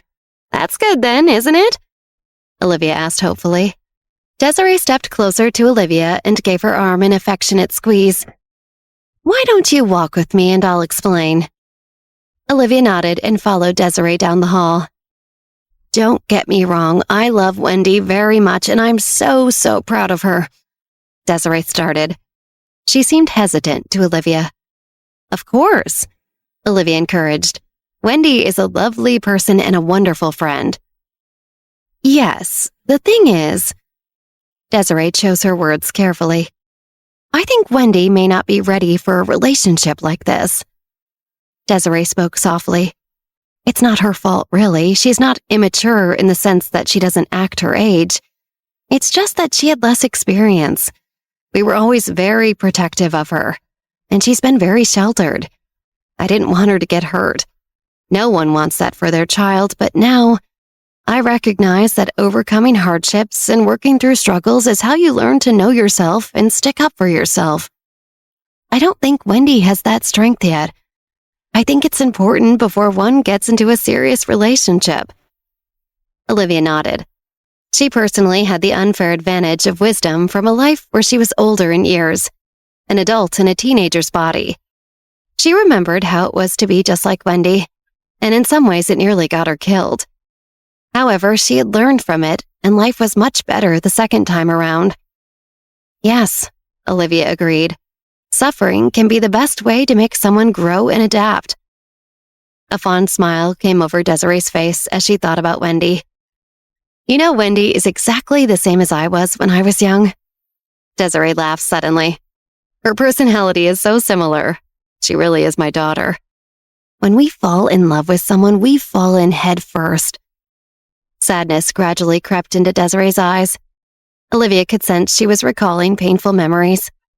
Desiree knit her brows and with a faraway look in her eyes concluded, we can also be foolish and easy to deceive. You and Wendy have some differences too, Olivia offered. For one, your cooking is much better. Olivia grinned playfully. Desiree burst into laughter. That is true, very true. She nodded. Desiree smiled and gestured for Olivia to follow her down the stairs. Parents can be selfish and want it both ways. I wish for Wendy to grow and become a strong, independent person who can protect herself. But at the same time, I do not want her to experience any suffering. It's impossible. They emerged out into the beautiful garden. My parents are the same way, Olivia agreed. She was grateful that neither of her parents really knew what she had been through to become the person she was now. She didn't want to think about how painful that would be. It's a strange challenge of loving your children and wanting the best for them. Desiree affectionately touched Olivia's hair. No one has it all figured out. The independence I'm talking about doesn't just happen overnight. I don't know exactly what you've experienced yourself, but whatever it was must have been very hard in order for you to emerge as such a strong person. I'm sure it was very unfair and not easy. Olivia thought hard about Desiree's words. It was the closest anyone had come to acknowledging what Olivia had gone through in her old life in order to get to this one. No one knew what had happened, and she could never truly discuss it with anyone. Even though Desiree didn't know just how right she was about Olivia's experience, it made Olivia feel like she might cry. She's right. It was not easy for me to get where I am today. For the first time, Olivia considered that she spent so much of her new life pursuing revenge, when perhaps what she also needed was to take some moments to simply grieve what had happened to her. Desiree could see Olivia's eyes watering while she was lost in thought. Okay, we've discussed this enough. Desiree sniffed and smiled. She petted Olivia's hair and continued, Thank you for looking out for my girl. I still don't know how Wendy and Steve got to know each other. I suppose Wendy would be too embarrassed to tell me. I'm sure she will eventually. Olivia smiled. Desiree and Olivia continued chatting and walking through the garden. Olivia felt a great warmth towards Desiree after their heartfelt conversation. I really needed that. By the time Desiree headed back inside, the sun was already starting to set. Olivia wanted to stay out a little longer. She suddenly remembered Wendy's words.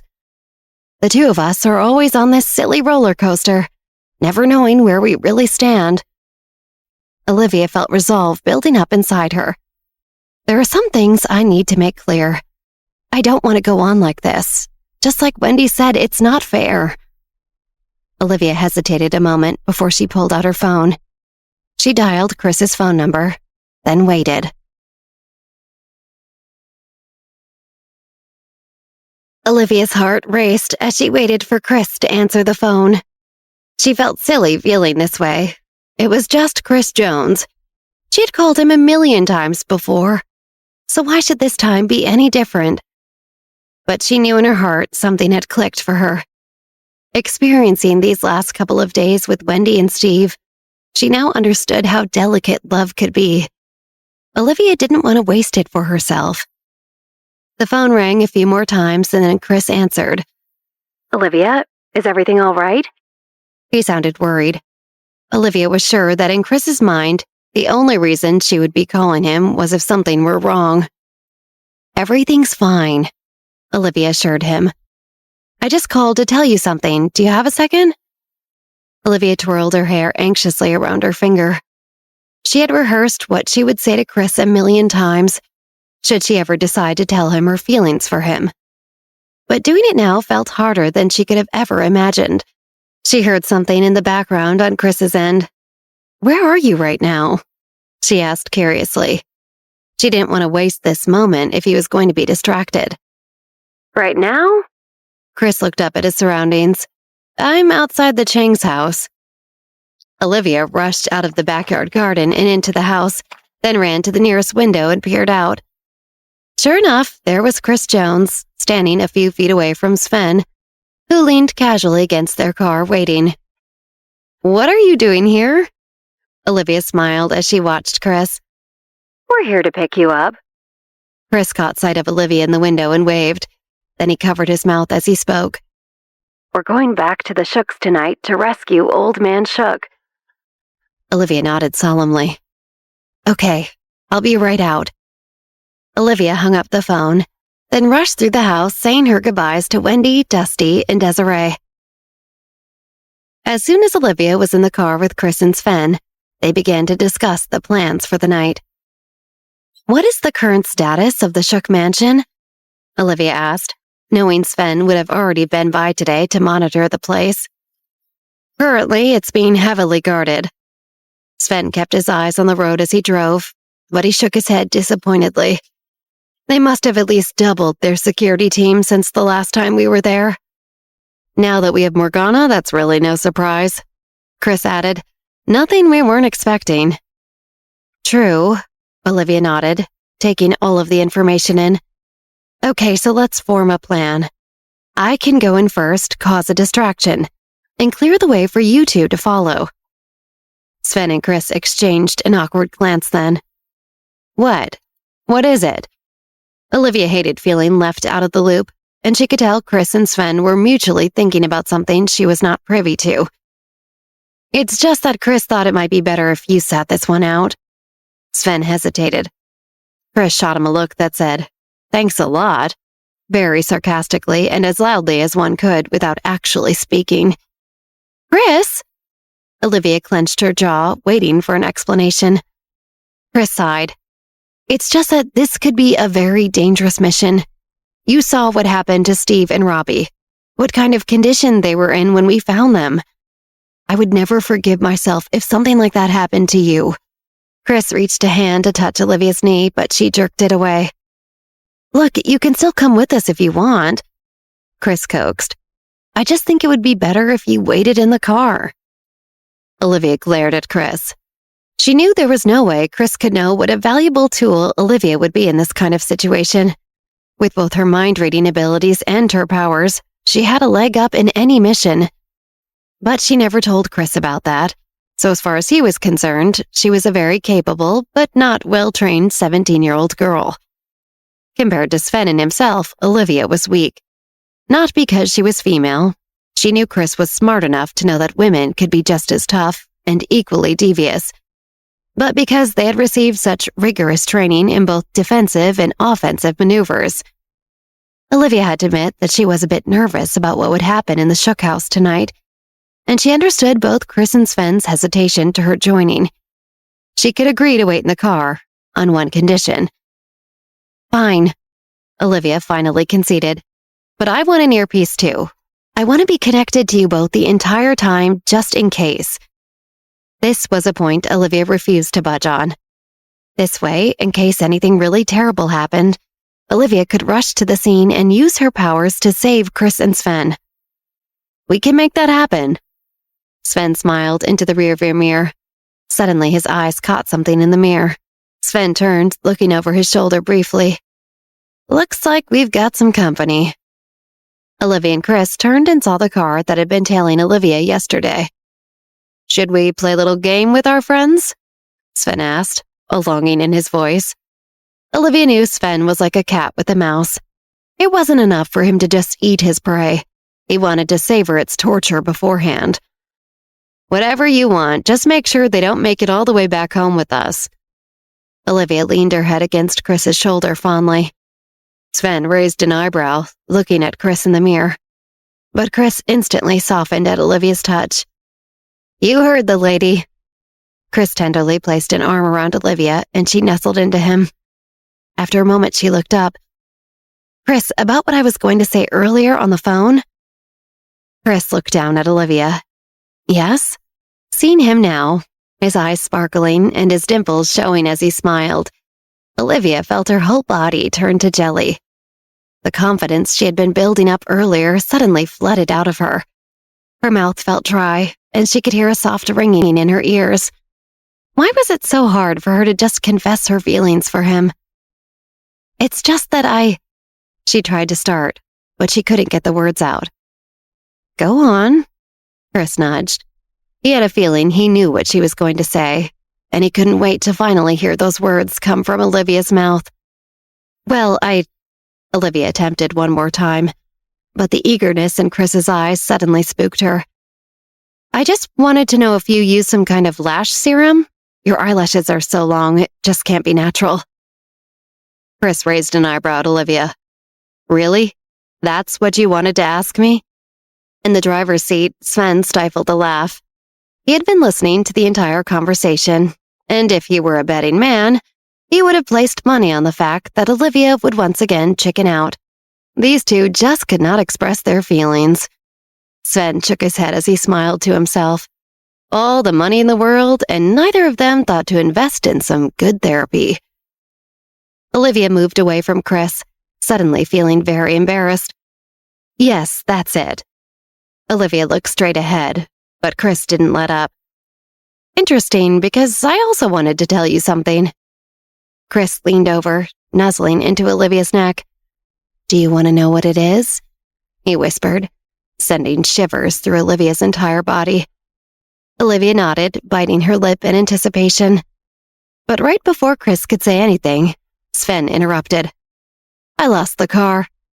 Chris Jones sat up in his seat and swiveled around, trying to locate the car that had been following them for so long. Good. Make sure they don't catch up with us again. The last thing I need is for them to get any smart ideas about my grandfather.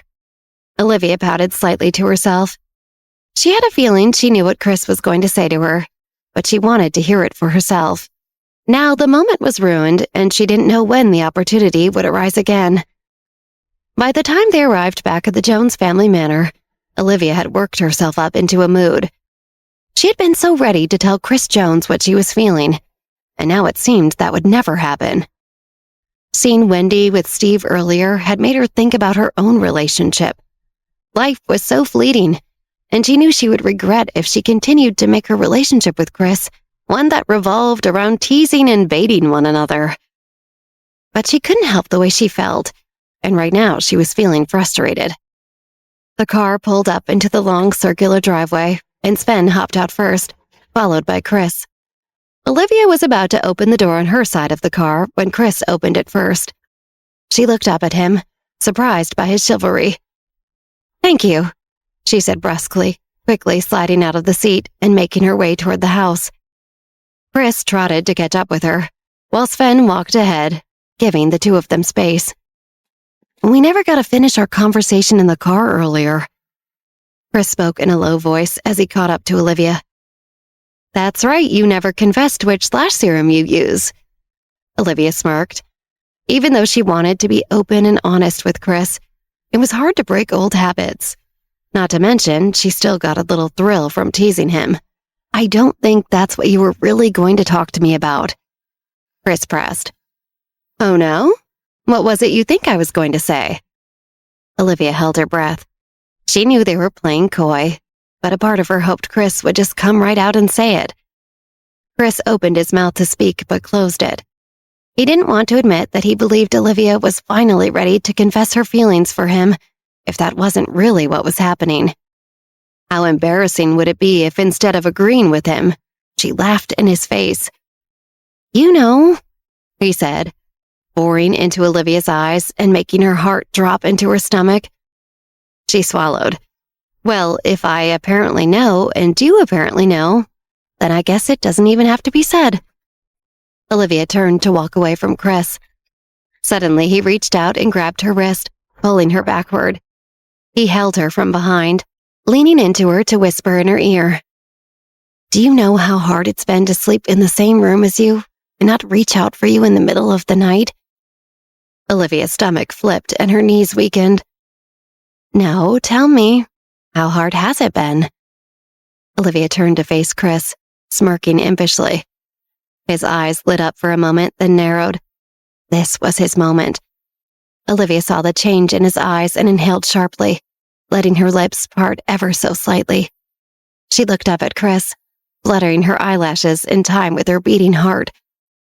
Chris snaked a hand around her waist, pulling her in closer to his warm body. With the other hand, he reached out, tipping Olivia's chin so that her face was perfectly angled. For once, she didn't fight him. She didn't ruin the moment by cracking a joke or letting her anxiety get in the way of what she knew she truly wanted. Chris leaned down, his lips mere inches from hers. Olivia closed her eyes, feeling herself tremble as he got closer and closer. Then suddenly he stopped. Olivia opened her eyes and looked up at Chris, still hovering just above her lips. But now he smirked, making it very clear that if she wanted him, she would have to come and get him. Olivia's heart was beating out of her chest. It was hard for her to be vulnerable. But if she couldn't be her true self around Chris Jones, then with whom could she be? Before she could overthink it, Olivia swallowed her pride, reached up, and grabbed the back of Chris's neck. She pulled him in and felt his breathing stop for a moment in anticipation. Then she pressed her lips against his. Olivia could hardly believe that she was kissing Chris Jones so passionately, and that she had been the one to initiate it. She felt the entire world melt away as he pulled her tighter against him, pressing his lips against hers. She felt like fireworks were going off in her stomach as she gave in to the kiss. Why had she pushed against this for so long? Then the sound of someone very purposefully clearing their throat was heard just next to them. Olivia and Chris reluctantly broke apart to see Sven standing there, looking disgusted at them as he tapped his foot impatiently. Do you two maybe want to do this sometime when we're not trying to plan a covert rescue mission? He asked sarcastically. Chris and Olivia looked at Sven, then at each other, neither quite sure what to say. Finally, Sven threw his hands up in frustration. No? I guess I'll just go figure this all out on my own. With that, Sven turned and stalked off towards the house, leaving Olivia and Chris still standing there, tightly wrapped in one another's arms. I guess we should probably get in there. Olivia watched Sven as he walked off towards the Jones family manor. Chris reached down and placed a finger on the side of Olivia's face, guiding her attention back to him. Not yet. Olivia grinned. She raised herself up on her tiptoes, pressing her lips against Chris's again, savoring the moment as long as possible. Why did I ever resist this? Olivia wondered. Chris is so wonderful. How could I have ever thought anything else? Chris pulled back from her then, grinning as he stroked her hair. I guess this means it's official. You're my woman now, and you belong to no one but me." And then Olivia remembered exactly what it was she had found so annoying about Chris Jones. He leaned in for another kiss, and she jerked her head back. I don't belong to you." Chris hissed. "No, come on, you know what I mean." "No, I don't know what you mean." Olivia pressed herself away from Chris now, creating enough distance from him to clear her head. "I meant it in a nice way, like now you're mine and I'm yours." Chris didn't understand why Olivia was suddenly so upset. This is the moment they had both been dreaming of for the last year, wasn't it? "What does that mean to you?" Olivia took a step back, crossing her arms over her chest. "That I'm yours. It just means, you're my woman, like you won't go places I wouldn't want you to go. And you won't talk to people I don't want you to talk to. It's just a matter of respect." Chris was trying to explain this the best way he thought possible. "Oh, so you would basically control my life?" Olivia's eyes filled with fire now. "No, that's not what I'm saying," Chris groaned. "But you said you're also mine now, too, right?" Olivia raised an eyebrow, skeptical of Chris's words. "Well, yeah." Chris scratched the back of his head, nervous that he was walking right into a trap. "So if I tell you I don't like it when you go out with Sven at night, you'd stop?" Olivia pressed, knowing Chris would not agree to these terms. "I mean, that's pushing it a little, don't you think?" Chris stammered. "Is it?" Olivia spat out defiantly. "You're the one who said we can decide who the other person talks to, or where they go. Who's to say where we should draw the line?" "I don't know how this keeps happening with us," Chris muttered, seemingly more to himself than to Olivia. She turned to leave, fed up with his behavior, but once again, Chris grabbed hold of her, gently tugging on her wrists so she wouldn't leave. "Please, Olivia." His voice sounded so sincere that she felt she would never forgive herself if she didn't turn around now to hear him out. "I didn't mean that the way it came out." Chris looked down at his feet, ashamed of his own words. "I love that you're independent. It's one of the things about you that I admired the most." Olivia fought the blush spreading across her cheeks as Chris complimented her. "But it also makes me so afraid that I could lose you at any minute." Chris looked up at her now, and Olivia couldn't help but notice that he looked so young and vulnerable at this moment. "I know you don't need me. You don't need anybody." Chris reached out and took Olivia's hands in his. "But I do need you. I have no interest in life without Olivia Johnson." He gently wove his fingers through hers. "And every time we say goodbye, I wonder if it'll be the last. I'm just so scared that you won't come back." Olivia could swear she saw tears threatening their way into Chris Jones' eyes, and her heart immediately went soft. "You're right that I'm independent, and I might leave sometimes." Olivia looked deep into Chris's eyes, tightening her grip on his hands. "But I will always come back." "You promise?" Chris whispered. "I promise." Olivia nodded once, knowing that what she said was the truth. Chris lifted her hands to his mouth and kissed them. "Come on, let's go inside." Olivia smiled, and Chris led her to the house, still clasping one of her hands in his as they walked. Chris and Olivia entered the Jones house and found Sven sitting in the parlor off of the foyer, still wearing his coat and boots and fervently typing away on his phone. "You two lovebirds have done canoodling and are ready to get to work, or what?" Sven asked without looking up from his phone. "We just walked in the door. Can you give us a second?" Chris rolled his eyes, then smirked at Olivia, once again bringing her hand up to his lips to lay a kiss on them. Just then, Lulu entered the foyer. She seemed startled to see Chris showing Olivia such public affection. "I'm sorry to disturb. I heard you entering and wanted to see if you were interested in having supper." Lulu kept her head down as if the sight of Olivia and Chris holding hands was more than she could bear.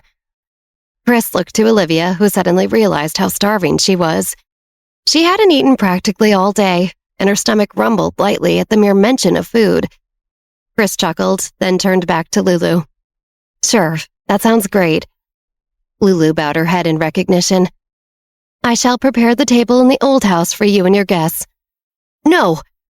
Olivia hadn't meant to interject so loudly.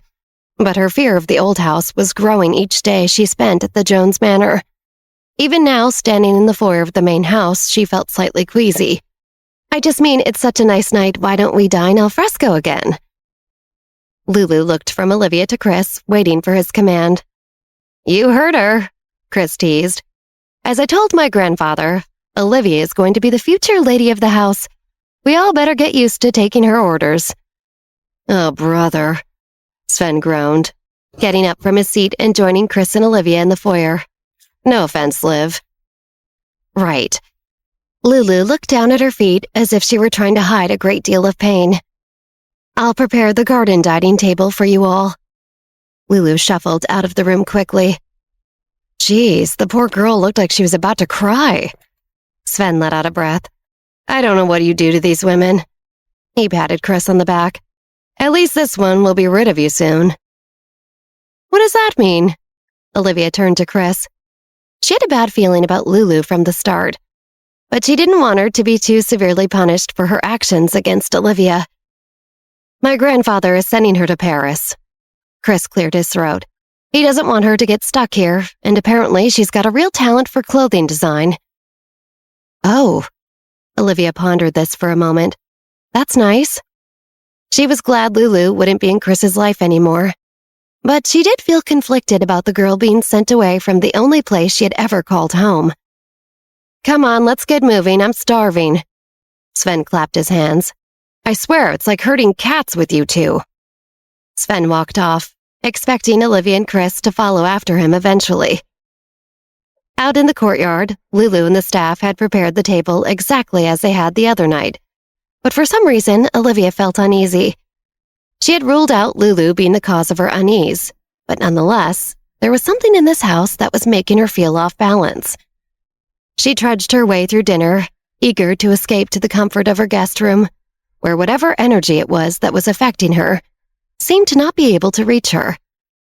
Olivia had been starving, but now sitting here, struggling with this feeling of immense heaviness, she could barely eat. As soon as it was polite to do so, Olivia excused herself from the table. Chris looked at her with concern. Is everything all right? Do you want me to come with you?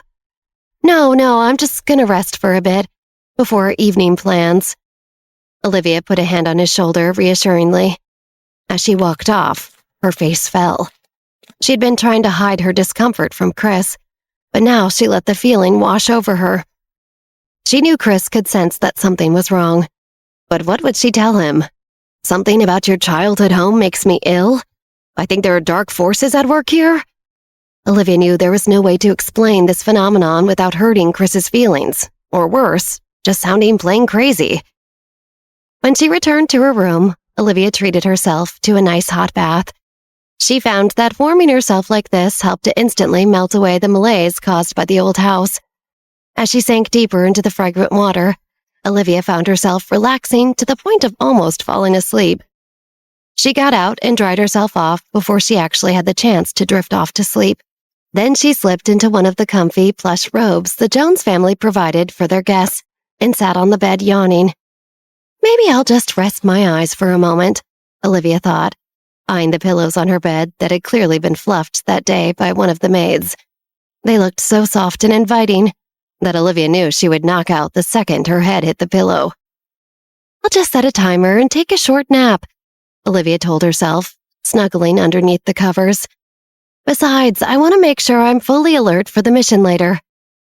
Olivia set a timer for an hour, then instantly slipped away into a deep sleep. A little while later, Sven and Chris came to get Olivia to execute their plan to go to the Shook house. Originally, they had discussed leaving a bit later, but after Olivia left dinner, the boys had decided they should leave before the Shook set their usual nighttime security system. Chris knocked gently on Olivia's door, but she didn't answer. He carefully pushed the door open, peeking in. Olivia? Sven looked in over Chris's shoulder. Is she sleeping? Chris tiptoed over to the bed to check on her. Sure enough, Olivia was breathing deeply and rhythmically. She looked so calm, Chris hated to disturb her. In fact, Chris hadn't wanted her to go on this mission in the first place. And even though Olivia promised she would wait in the car, Chris knew her too well to believe she would actually stay there long. Are you gonna wake her? Sven hissed, watching impatiently as his friend stared longingly at the sleeping girl. No, Chris whispered back, surprising Sven. This mission is too dangerous. It's better to go without her. Sven cocked an eyebrow. Ooh, I don't think Olivia's gonna like that. Chris reached over for Olivia's phone on her side table. He saw she had a timer set to go off in 15 minutes. He fiddled with the phone, turning the timer off so that hopefully Olivia would sleep through the night without realizing they had left at all. Let's go. Chris turned to the door, refusing to look back at Olivia as he walked out. He knew she was going to be upset when she found out, but Chris didn't care. He was sure the Shooks were going to have all their defenses up, and Olivia's safety meant more to him than anything else.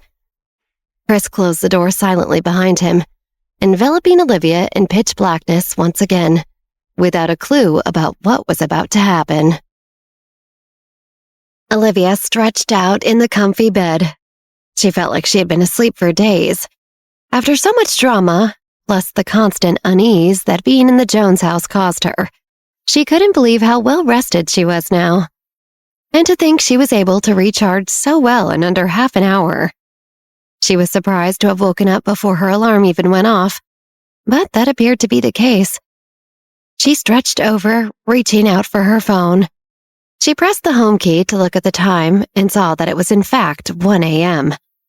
Olivia sat straight up in bed. How can it be 1 a.m? Olivia panicked. I set an alarm. She opened her phone and saw that her alarm had somehow been turned off.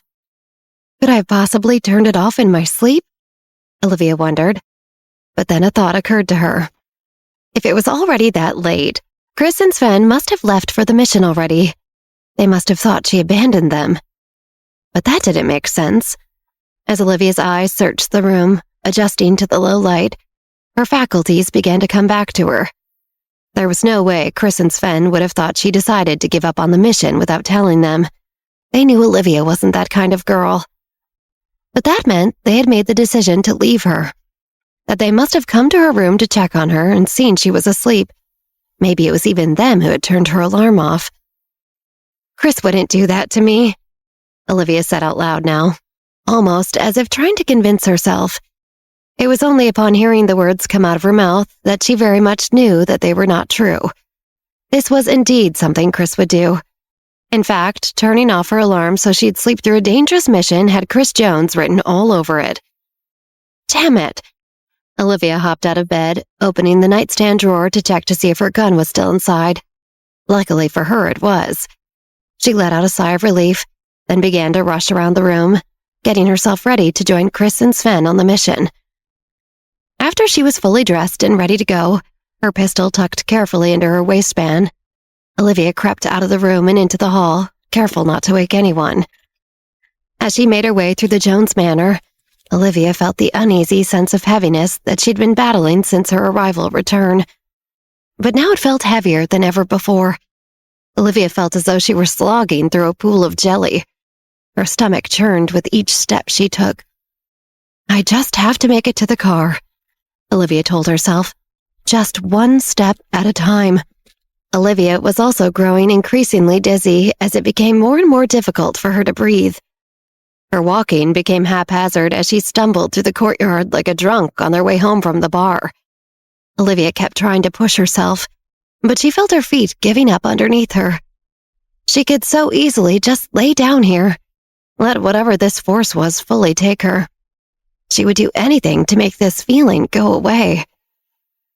Across the courtyard, a figure stepped out into the night and watched Olivia, trying to make sense of what was going on. After a moment, the figure spoke. Miss Johnson, is that you?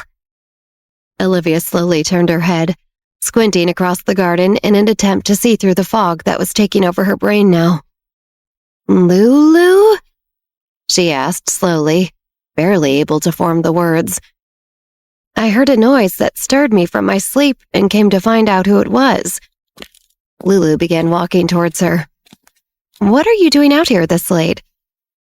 Olivia couldn't seem to find the energy to explain. She had to use what little power she had left to get herself to the car. She turned her head slowly from Lulu and began walking forward again. Lulu was shocked by this behavior. She wasn't particularly fond of Olivia, but she knew she wasn't normally this rude. On top of that, it seemed like she was under the influence of something. But as far as Lulu had observed, Olivia had barely even touched her wine during dinner. Could she be sleepwalking? Lulu wondered to herself. It suddenly occurred to Lulu that no matter what state Olivia was in right now, she was in an incredibly vulnerable situation. It would be so easy for Lulu to take advantage of her weakness and attack. But Lulu had decided she no longer wanted to hurt Olivia. As much as she loved Chris, and as much as it hurt to see the two of them together, Lulu realized that sabotaging Olivia was not the answer. Lulu deserved to have someone who was willing to fight for her the same way Chris fought for Olivia. She wouldn't settle for anything less. And besides, if it hadn't been for all this mess with Olivia, Lulu would have never gotten the opportunity to study fashion in Paris. She loved Charles Jones as if he were her own grandfather, and the Jones Manor had become her only home, but she couldn't be stuck here forever. The Jones were giving her an incredible opportunity by sending her to Paris, and she should be grateful for it. She would start by paying it forward and helping Olivia now. But how? Lulu remembered something she had once heard, that it was dangerous to wake a sleepwalker. How could she help Olivia if she couldn't wake her from this trance-like state? Lulu decided to follow her. If she couldn't wake her, she would at least make sure Olivia didn't wander too far, or do anything to hurt herself, until she woke up naturally.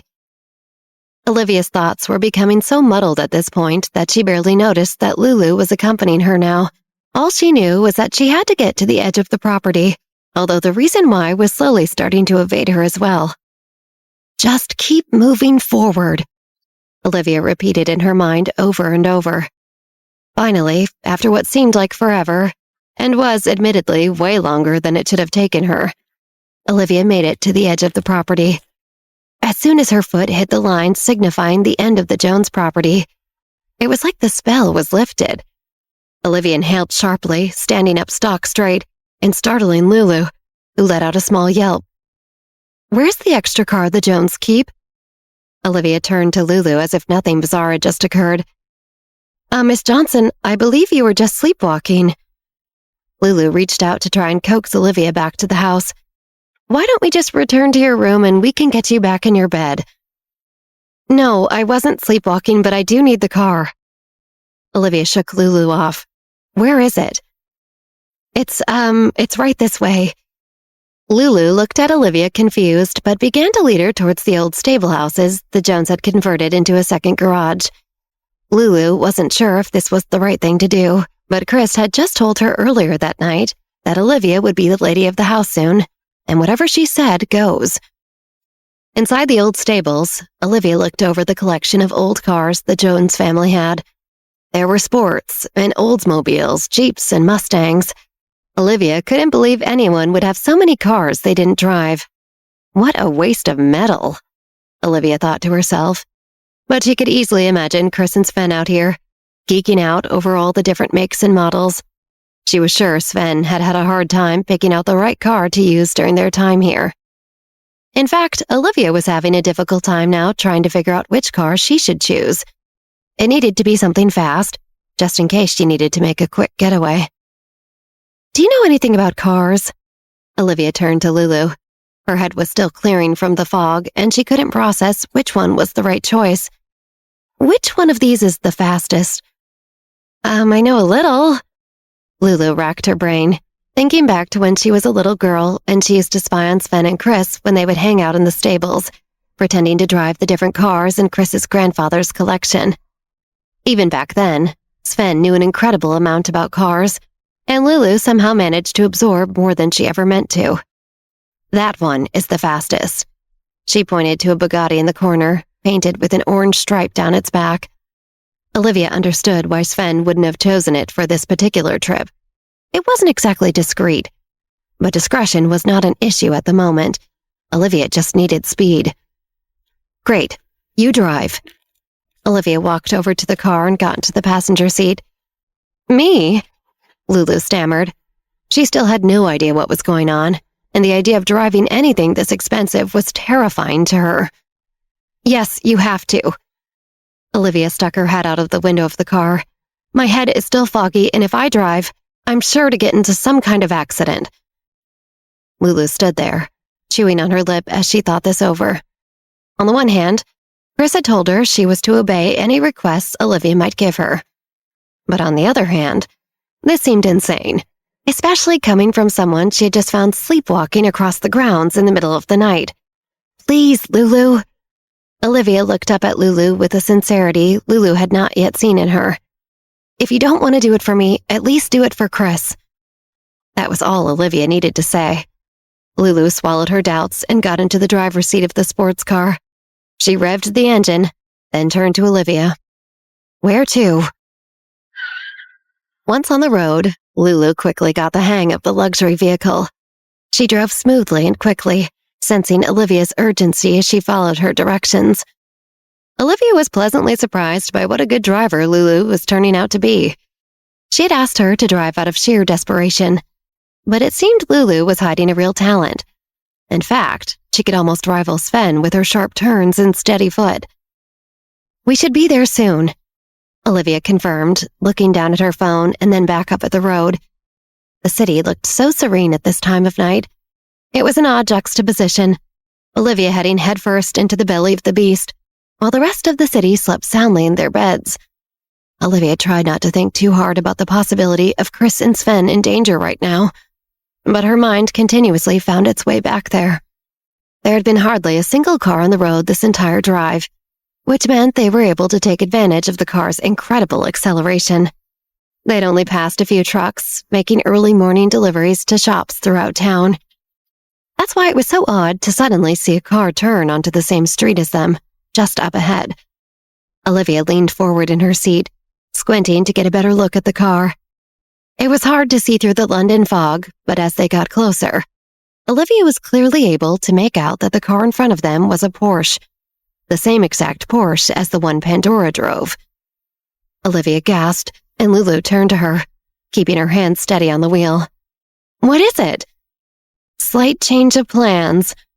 Olivia narrowed her gaze on the Porsche just up ahead. Follow that car. Lulu did an excellent job of keeping just far enough behind the Porsche that they would hopefully not be seen, while managing to still keep it in her view at all times. Olivia leaned forward the entire drive, as if taking her own eyes off the car would ensure they would lose the other car. Damn, this girl can drive, Olivia thought. And to think, those skills would have been wasting away if I never came here. Finally, Pandora's Porsche stopped in front of an old, abandoned-looking warehouse. Lulu stopped their car far away enough that they wouldn't be seen from any of the warehouse's many windows. Where are we? Lulu asked, craning her neck to look out the window at the ominous-looking building. Olivia watched as a woman got out of the Porsche and made her way into the warehouse. She couldn't tell in the dark, but Olivia was fairly certain this woman was not Pandora. I have an idea. Olivia's voice trailed off as she also took in the dilapidated locale this mystery woman had just entered. Olivia wondered what they could be doing inside. She knew whatever it was probably wasn't good. You wait here. I'll be back. Olivia pushed open the passenger door and climbed out of the car. What? No, you can't go. Lulu opened her own door, getting halfway out of the car to protest. I'll be fine, just keep a lookout. Olivia was already making her way towards the entrance of the warehouse, as Lulu battled with herself over what she should do. She knew she should probably follow Olivia to make sure she was okay. But Lulu had never seen a more dangerous-looking situation in her entire life. I'll just stay here like Olivia told me to, Lulu thought to herself. Besides, someone needs to look out to make sure no one else comes by. Lulu eagerly climbed back into the car, quickly locking all of the doors as soon as she could. Olivia carefully snuck into the warehouse, making sure to stay in the shadows, just in case anyone was lurking around. Of course, she could always use her powers to protect herself. But after the effect of the Jones Manor on her, she was unsure how well she would be able to muster her powers at the moment. She didn't want to leave it to fate. Up ahead, she heard voices. She crept as far as she could along a wall of crates until she found a small opening, allowing her to peek through to see where the voices were coming from. Through the crack in between the crates, Olivia saw an old man with a long centipede-like scar trailing across the side of his face. He wore a long black robe and sat regally in his chair as he spoke to someone Olivia could not see. "Venom God, I must tell you that Morgana has left the Shook Manor."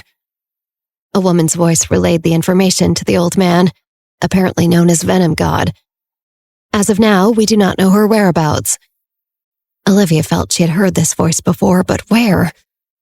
The old man waved his hand, dismissing the worry. "No matter. It won't be long now before I find her and reunite her with her family. Lord knows they were just too easy to get rid of."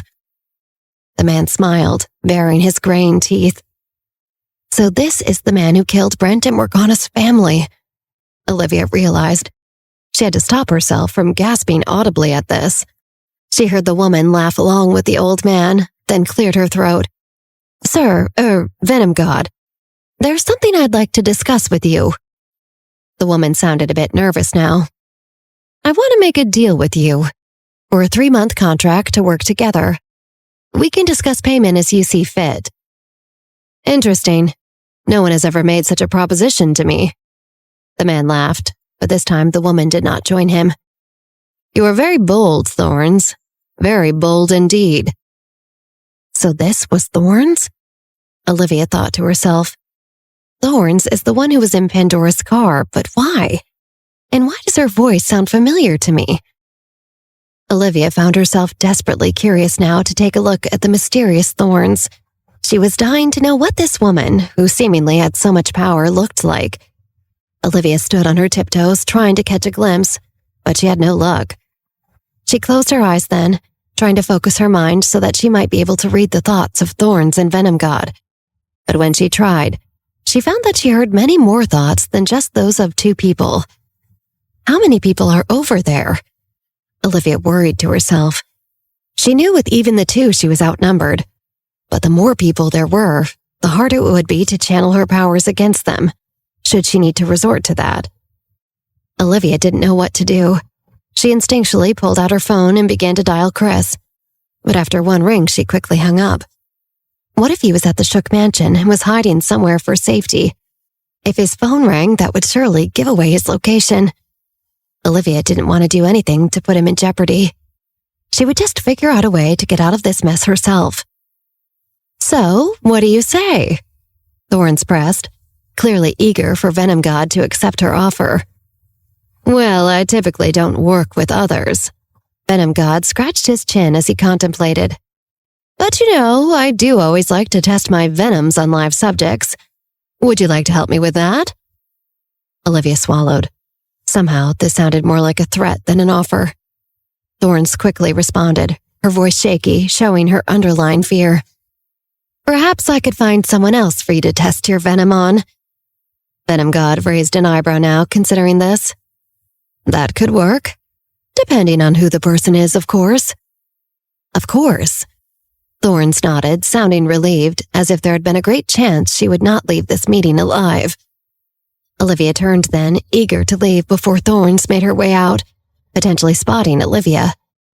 But as Olivia spun around, she knocked right into someone, stepping on their foot and causing them to let out a yelp of pain. "Lulu!" Olivia hissed. She had told her very clearly to wait in the car. What was she doing here now? Lulu opened her mouth to speak, but Olivia quickly put a hand over her mouth so that she would remain silent. "Who's there?" Venom God's voice boomed from the other side of the crates. "Someone hoping to die tonight?" His voice slithered into Olivia's ear, making her heart drop into her stomach. Venom God opened the palm of his hand then, releasing a large black beetle with sharp-looking pincers. The beetle flew out of the man's hand, hovering for a moment, as it used its senses to find the location of the intruder. Then quickly, the beetle chose a course, diving through the air straight back to where Olivia and Lulu were hiding. "Careful." Lulu saw the beetle first. Without thinking, she pushed Olivia out of the way, and then held her hands in front of her face to try to protect herself. But it was too late. The beetle latched onto Lulu's wrist, burrowing its head deep into her skin. Lulu let out a blood-curdling scream and Olivia hopped to her feet. "Come on." Olivia grabbed Lulu by the arm, dragging her toward the door. Luckily, the shock had caused enough adrenaline to course Lulu's body right now that she was able to run with Olivia as fast as possible toward the car. They could hear the sound of people chasing them, but neither girl dared to look back. As soon as they reached the car, Olivia grabbed the driver's side door. "I'll drive. Get in the passenger seat." Lulu did as she was told, slamming the door behind her. She had been clever enough to leave the engine running, and Olivia quickly took the car out of park, slamming her foot on the accelerator as they screeched out of the parking lot. Only once they were in the temporary safety of the car did Lulu feel the full amount of pain in her wrist. She looked down and saw that the beetle was fully immersed in her skin now. "What is this?" Lulu shrieked, desperately trying to push the bug out of her skin. "It's a special breed of venomous beetle." Olivia looked over her shoulder as she watched thorns jump into her own car to pursue them. "You need to tie up the arm to stop blood flow." "With what?" Lulu's eyes frantically searched the car. Olivia's mind raced. She took one hand off the steering wheel, lifting her arm to her mouth, and ripped at her own sleeve with her teeth. "Here." Olivia held her arm out to Lulu, who continued to rip fabric from Olivia's shirt until she was able to secure enough for a makeshift tourniquet. Lulu struggled to tie the knot herself, but finally was able to get it tight enough to stop the beetle from being able to move any further into her arm. "Are you okay?" Olivia asked, glancing in the rearview mirror as the Porsche gained on them. "No," Lulu sighed, "but I guess I'll have to worry about that later."